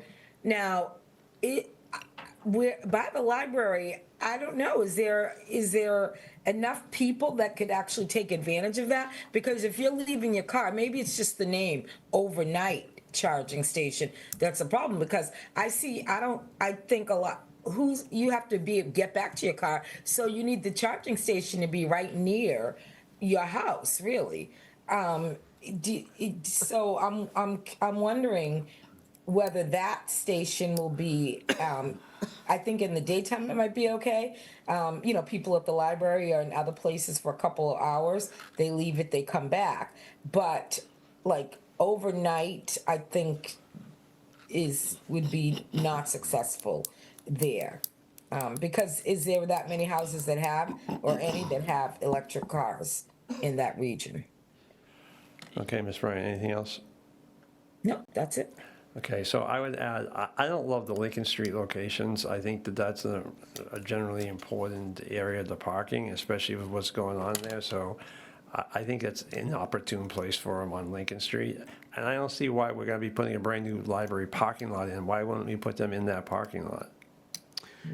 I think that's something we can also explore too. I think ultimately, this is a pilot program, so we also want to, kind of gather information on how successful it is in different locations. But that being said, also the parking garage, right? I think we'd want to explore at all those different spots. No, I mean, that makes sense, but I'm just saying to go with essentially, I appreciate the nuances about the 6 to 6 and that stuff, but we're essentially wiping out those spaces out there, and those are pretty popular spaces, so. All right, so right now we have a motion, Ms. Malik? So just two things. First, I'm very excited about the Arthur Street parking stations, in part because it's a bit of a Wild West right now, parking on Arthur Street by Butterworth, depending on which way you come from. Cars pull in, nothing's marked there, so cars pull in at all different angles, and it's definitely not maximizing parking on there. So I'm very excited for that to be paved and striped. In particular, that whole block, and then to put the EV stations on the end, I think will be just an asset for a lot of folks in the area, particularly renters. And in terms of the Lincoln Street, that also, it makes sense to me, and I really appreciate the keeping the 3-hour limit on those spots during the day. I think that makes a lot of sense there, especially because people are coming like for doctor's appointments or the library or whatever it is. So I think keeping that 3-hour limit during the day makes a lot of sense. Thank you. Okay, so the first motion, before we even get to a motion, whether we do or not to approve that, is to refer it to the Finance Subcommittee for the purposes of reviewing the contractual situation. So I will take a vote on that once I get back to my fancy list here. I'm sorry. And I believe the first person is Ms. Bryant. Is that correct? Does anybody remember where I lost? I usually have a good note here, but Yes, I'll just say yes. okay, so, all right, Ms. Bryant, yes. Myself, yes. Ms. Leon Bruno? Yes. Ms. Long? Yes. Mr. Ward? No. Ms. Feeney? No. Mr. Cannon? Yes. Mr. Ottaviani? No. Ms. Malik? No. Ms. Stefanini? No. I believe that is 5 in favor, 6, I'm sorry, it's 5 in favor and 5 opposed, so it does not pass. The next motion would be to authorize a 5-year contract, so I'll make a motion to authorize the 5-year contract. is there a second? Second. Okay, any further discussion? I have a question. Do we not need to vote to change the parking? I'm just looking at the two different We're doing this orders. first, we're not going to change the parking if we don't vote the contract. Fair enough. So, okay, so to approve the contract, I'm first, I'll vote no. Ms. Leon Bruno? No. No. Ms. Long? No. Mr. Ward? Yes. Ms. Feeney? Yes. Mr. Cannon? No. Mr. Ottaviani? Yes. Ms. Malik? Yes. Mr. Stefanini? Yes. Ms. Bryant? I'll say yes. 6 in favor, 4 opposed, it's done. Okay, next is the parking changes. Any further discussion about that?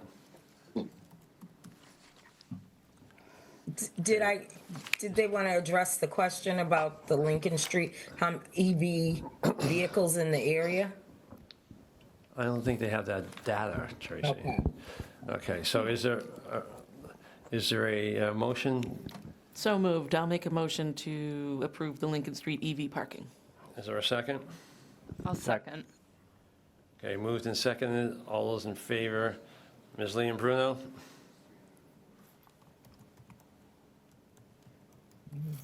Ms. Long? No. Mr. Ward? Yes.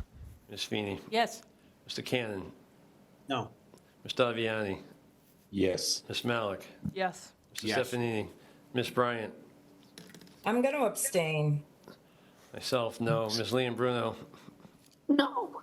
5 in favor, 4 opposed, 1 abstains. It passed. Yeah. Okay, so is the motion open to keep the meeting going after 10 PM? So moved. I'll second. Okay, it's moved and seconded. All those in favor, Ms. Long? Yes. Mr. Ward? Yes. Ms. Feeney? Yes. Mr. Cannon?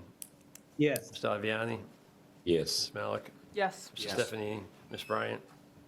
Yes. Myself, yes. Ms. Leon Bruno? Yes. Okay. Next on the agenda is the Councilor Ottaviani, number 18, is request of the Finance Subcommittee, request a $20,000 transfer from the handicap parking violations fines receipt for appropriation account for police overtime. Yeah, at the April 14th the Finance City Council Subcommittee, it was voted unanimously. The Disability Committee has voted to fund $20,000 for police overtime dedicated for handicap parking enforcement from handicap violation fines reserved from the appropriation account. Sorry about that, boy. The Disability Commission has provided background materials. They're attached and included their minutes. The suggested motion I'm going to make is the City Council moves to transfer $20,000 from the handicap parking violations fines receipt reserved for appropriation account for police overtime dedicated for handicap parking enforcement. And that's the motion, Mr. Chairman. Second. Moved by Mr. Ottaviani, seconded by Ms. Bryant. Is there any further discussion about this item? Okay, seeing none. All those in favor, Mr. Ward? Yes. Ms. Feeney? Yes. Mr. Cannon? Yes. Mr. Ottaviani? Yes. Ms. Malik? Yes. Yes. Ms. Bryant? Yes. Myself, yes. Ms. Lane Bruno? Yes. Ms. Long? Yes. It's unanimous. Next, Mr. Vianney, request of the Yep. Finance Subcommittee, recommendation regarding Community Preservation Committee's projects for FY '26. Yep. At its March 12, at our meeting on April 14th, the City Council Finance Subcommittee voted unanimously to support the recommendations. At its March 23rd, 2026 meeting, the CPC Committee voted to recommend to the City Council a total expenditure of $3,533,500 in CPA funds for 13 projects. The CPC determined, among other factors, that the recommended projects met the goals expressed in the Community Preservation Plan provided by public benefit and addressed a need. If approved by the council, all projects must enter into the grant agreement with the city and submit regular progress and budget reports. Additional specific conditions are listed as applicable for each project. Upon entering into the grant agreement in accordance with the conditions of the grant, funding may proceed without additional delay. The projects were all listed. The only thing that we did do at the Finance Subcommittee, anything that was funded by CPC that got approved, we took it out of our capital projects, but that's a story for another day. So we scrutinized the list and we dotted our i's and crossed our t's. So the motion is to approve as presented. Second. Is there further discussion? You guys want to make a presentation? We don't need to if you don't want to hear it. Right, so, We'd love to hear it, but the well, hour I being mean, late, I kind the of, Finance Committee, I think we we heard a passed. full presentation. I see you, Mr. Chick. We heard the full presentation. I mean, it's certainly worthy. I mean, we stated, and we felt you did a good job this year, so I'll leave it to the council whether they want to see the full presentation right now. There's 5 of us have seen it. Mr. Ward. I would love presentation on 2 slides, the Eastleigh Farm one and the 4345 Nixon Road. Okay. But I don't need to see the others. Okay, that's fair. Does anybody else want to see anything else specific? All right, so can you go ahead, Well, Ms. I mean, Bryant. I'd rather not see any of them at this hour. The information was provided all along. Right, but there's a question I've recognized, so I'm going to ask them to speak to those 2 sites. So that's slide number 9 and 10.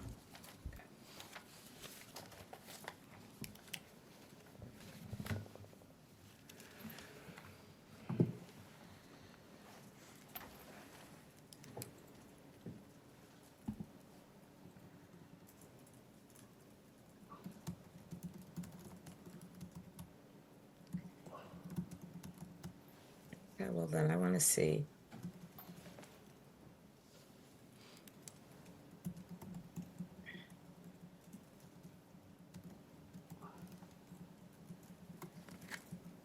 Do you want to speak to it, and then? Sure, yeah, we can go ahead. So Eastleigh Farm, for Eastleigh Farm, the recommended funding for the project is $500,000. CPA funds will be contributed towards the preservation of approximately 100 acres of land at Eastleigh Farm, which will be placed under a permanent agricultural preservation restriction and/or conservation restriction. Additional funding will be pursued to pay for the restrictions. And this project will help preserve one of the largest parcels of unprotected open space in the Metro West region. Any questions? Yeah. Thank you. So I've been, obviously, as probably everyone up here has been following this process. I haven't watched the Finance Subcommittee meeting. Normally I do. I have not watched that one. So I'm not sure how in-depth the conversation was there about this. So the $500,000, it gets set aside, and if other funds get accrued, it gets combined together? Or, because we're maintaining, like, we're not handing the money over to someone at this point in time. Yes, that's correct. So the money will be set aside in a separate account, as all the projects are. Each CPA project has its own separate account, and that money is set aside for a 3-year period from the time the grant agreement is executed. So they would have 3 years to spend that money. They do need to obtain all of their funding to close on the agricultural preservation restriction or conservation restriction.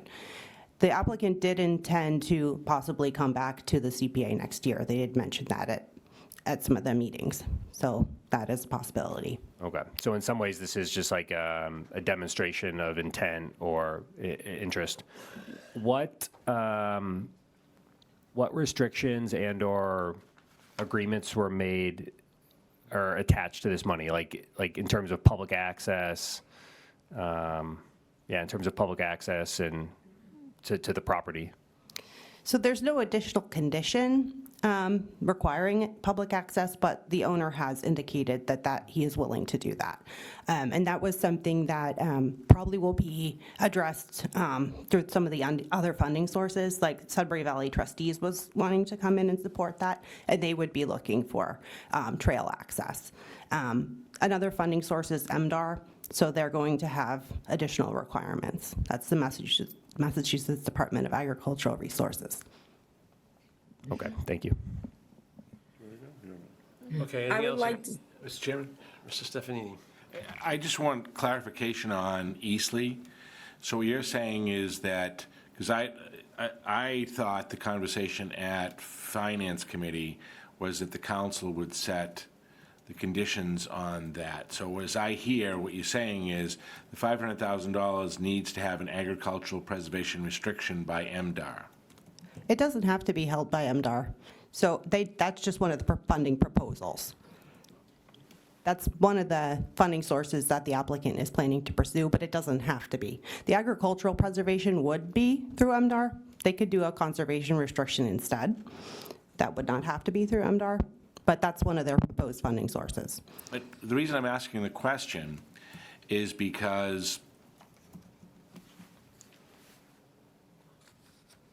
there was so much confusion around what property we were talking about and what the restriction would be.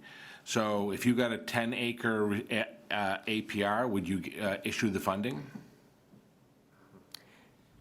The MDAR easement needs a minimum of 100 acres for them to get. That's MDAR. That's not what you just said. EEA needs 100 acres. The EEA grant does. MDAR doesn't. I don't know what their requirements. I'm trying to figure out what the restrictions are. And so if you got an APR on 10 acres, would you issue the funding? No, I don't think so, because the grant is for approximately 100 acres. That's the scope of the project. So I would say no. Right, exactly.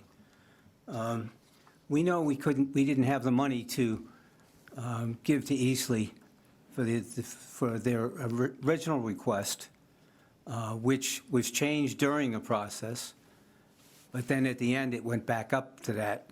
But we felt in order for them to provide public access, we could only provide a certain amount of money to allow that. And that part of the money that we wanted was also for preservation of some of the existing buildings. No, I understand that. I'm asking the question for a specific reason. MDAR has very specific standards for a APR. Wait a second. So Can for we me, tell everybody what MDAR is, please? Massachusetts Department of Agriculture. Thank you. So, I'm sorry. So if we're meeting Massachusetts Department of Agriculture, standard for an APR, that has a very different meaning than what you said a moment ago. So what I'm hearing you say is we're going to meet MDAR standards for an APR. So I'm saying that the CPC is not requiring anything beyond what MDAR is doing. If the applicant wants to pursue MDAR, which they've indicated they will need to adhere to MDAR standards, but the CPC is not adding anything additional to that. I would note that in the funding conditions, one of them was that the CPC will shall be granted towards, CPA grants shall be towards a conservation restriction and/or agricultural preservation restriction on the terms and conditions as determined by the City Council. So the CPC did want City Council, if you have any additional funding requirements, you may go ahead and do that, add that condition, that's not normally one of the conditions. Yeah, no, I know it isn't. That's why I was, Yeah. and the reason I'm raising this, so that everyone understands, is the nuanced differences between the different restrictions is how you get additional money. So if we have a restriction that isn't the same as their restriction, it is in part limiting what they can get. And I'd like to see us get as much money as we can to preserve the farm. And we need to be sensitive to that. So we need to hold our money to pool with other people's money. I'm just trying to get to your point, which is that this is a statement of support subject to an APR coming out of MDR. Okay, that satisfies my question. Thank you. Ms. Feeney. Thank you, Mr. Chair. So Eastleigh is a very big part of land, as we know, in District 3. I have spoken to the owner many times, and I was on the phone earlier with Mr. Sarkisian about this project. There's a lot going on, as you know, and I do appreciate all of the back and forth and work that you've done in the last couple of months.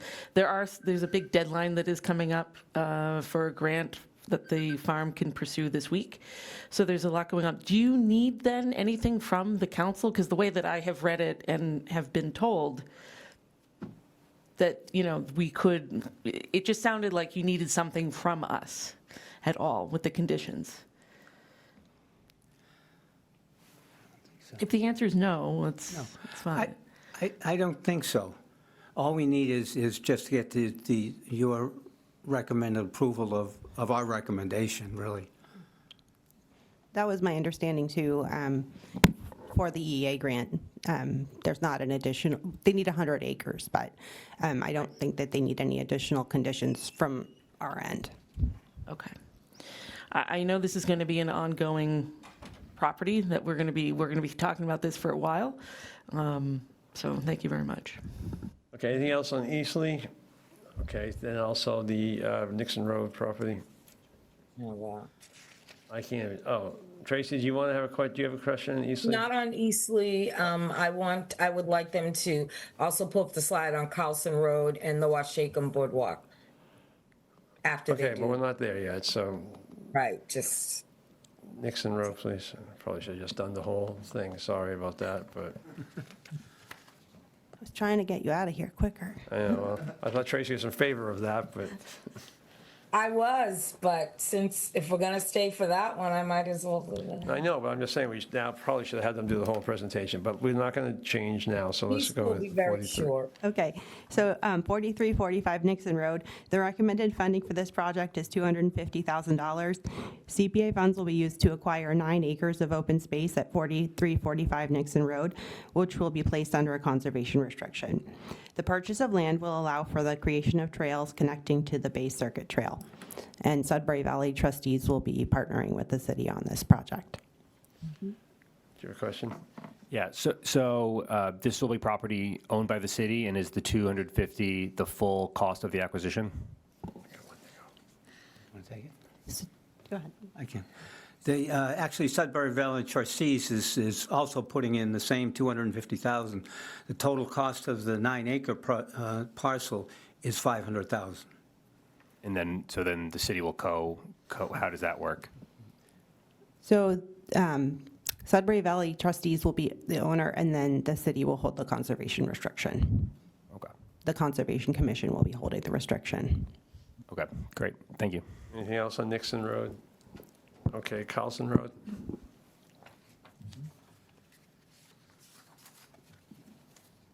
That's the slide 8.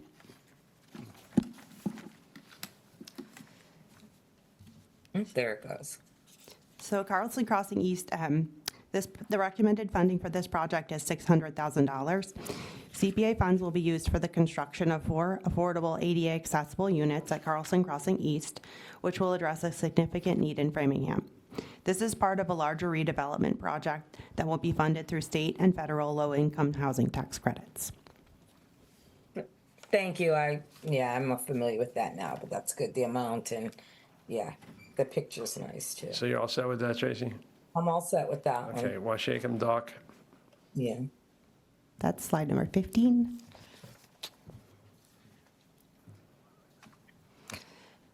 So for Washacum Beach Engineering Design, the recommended funding for this project is $300,000.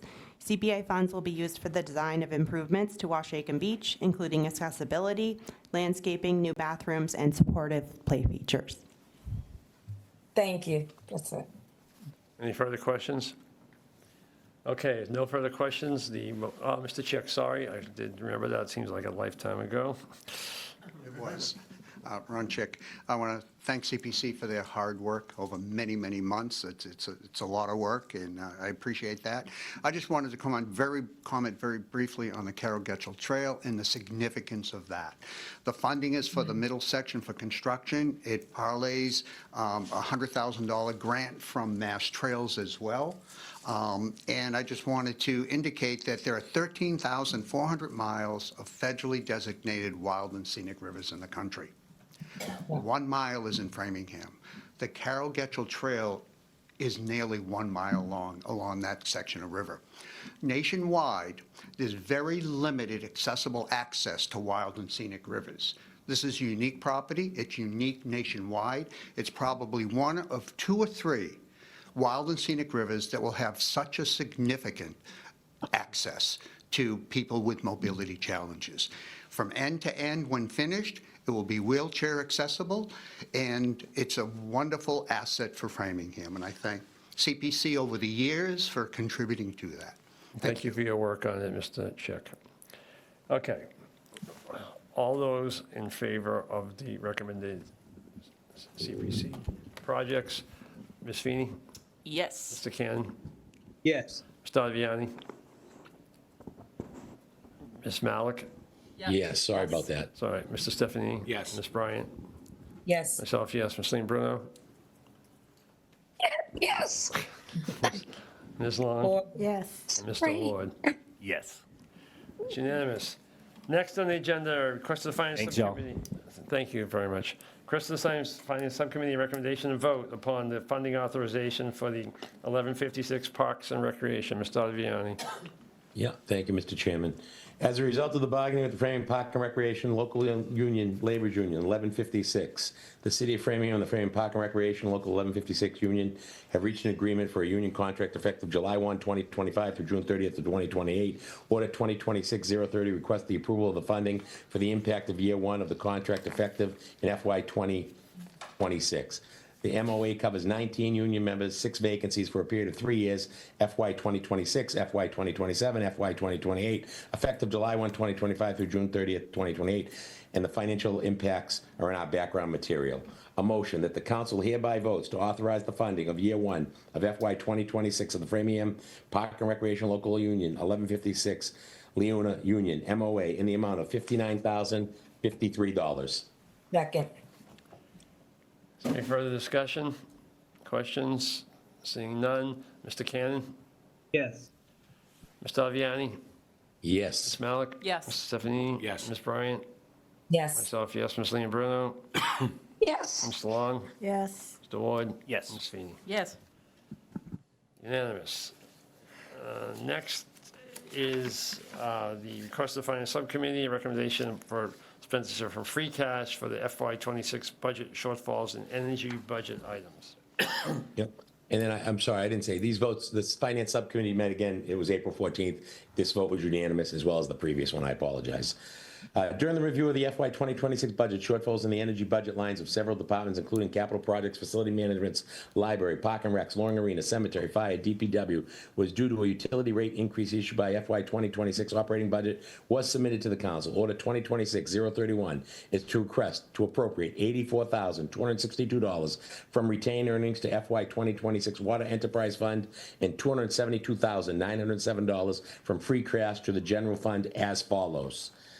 The motion, this has to be read into the motion, so I'm gonna do it this way. Motion, order that the city transfers $272,907 from free cash to the general fund budget as follows.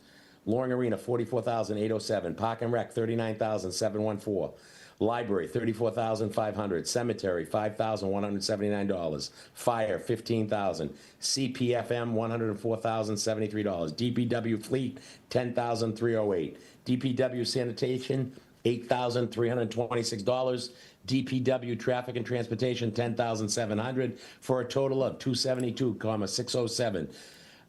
Ordered to have the city transfer to see if the council returned from retained earnings in the amount of $84,262 to the enterprise fund for the water budget. Bottom line motion, order the city transfer from retained earnings. So should I do this? Are we doing this 3 motions, Mr. King? Is that how we should do it? Or 2 motions? Can you do it together? I think we can. Wait, it's a Yeah, go suggested ahead. order. To see if the city council transfers from retained earnings the amount of $84,262 to the enterprise fund water budget line. Motion, order that the city transfer from retained earnings $84,262 to the enterprise fund water department. There's the motion. Second. Okay, are there any Well, questions? see, actually, I think, Mr. King, I think we got to do them separate because it's, the utilities was 272 from free cash to the general, and I read those off.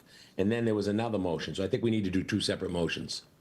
The hour's late, and I got all All paper right, all over I'm my a little desk. confused too, though. I mean, why, fine. Well, the first motion says, order that the city transfer 272,907 from free cash to the general fund for the following. So that's coming from free cash, and then the Yeah. other 84,000 is coming out of retained earnings to the enterprise fund water budget. Right, but it's like an omnibus, whatever. Okay. Whatever. All right, so we've got them both, so that's the motion, the two I'm going to amounts. treat them as both with the. Okay, What's that? I apologize for the confusion. There was a typo. Right, so the intent of, okay. Does everyone understand what the intent of the motion is? I don't get a cheat sheet anymore, so I got it messed up Fund over and here. where, does everyone understand what we're doing essentially? Taking $84,000 from retained earnings to the enterprise fund to pay those, and paying $272,907 from the free cash to the general fund, right? Yes. Yes. That's the motion. Is there any discussion? We did discuss this at the meeting, as Phil said. Any further? It was discuss- voted unanimously at the Any meeting. further discussion or questions? Seeing none, all those in favor, we'll start with Mr. Ottaviani, Yes. Ms. Malik, Yes. Yes. Mr. Bryant, Yes. myself, yes. Ms. Leon Bruno, Yes. Ms. Long, Yes. Mr. Ward, Yes. Ms. Feeney. Yes. Mr. Cannon. Yes. Okay, thank you. It's unanimous. Then referral to the Finance Subcommittee, appropriation of opioid stabilization funds for the RISE grant, that is so referred. Just very briefly, report to the council chair. If we have a special meeting on legal issues, we have two potential dates, so I just want people's opinions. We could, and Mr. Ottaviani might not even know this yet, but we could. He's on board. Yes, okay, so we can use the 1 week from tonight, which would be the Finance Subcommittee meeting normal night. So that would be a meeting on 4/28. We could meet at 5:30 or 6 o'clock, since it's an executive session. We don't have to go by the 7 o'clock start time, and we'd only have the executive session on our agenda. Or the other possibility would be, if you want to play a double header, so to speak, and we could go May 4th, the night before our May 5th meeting. No. The 28th.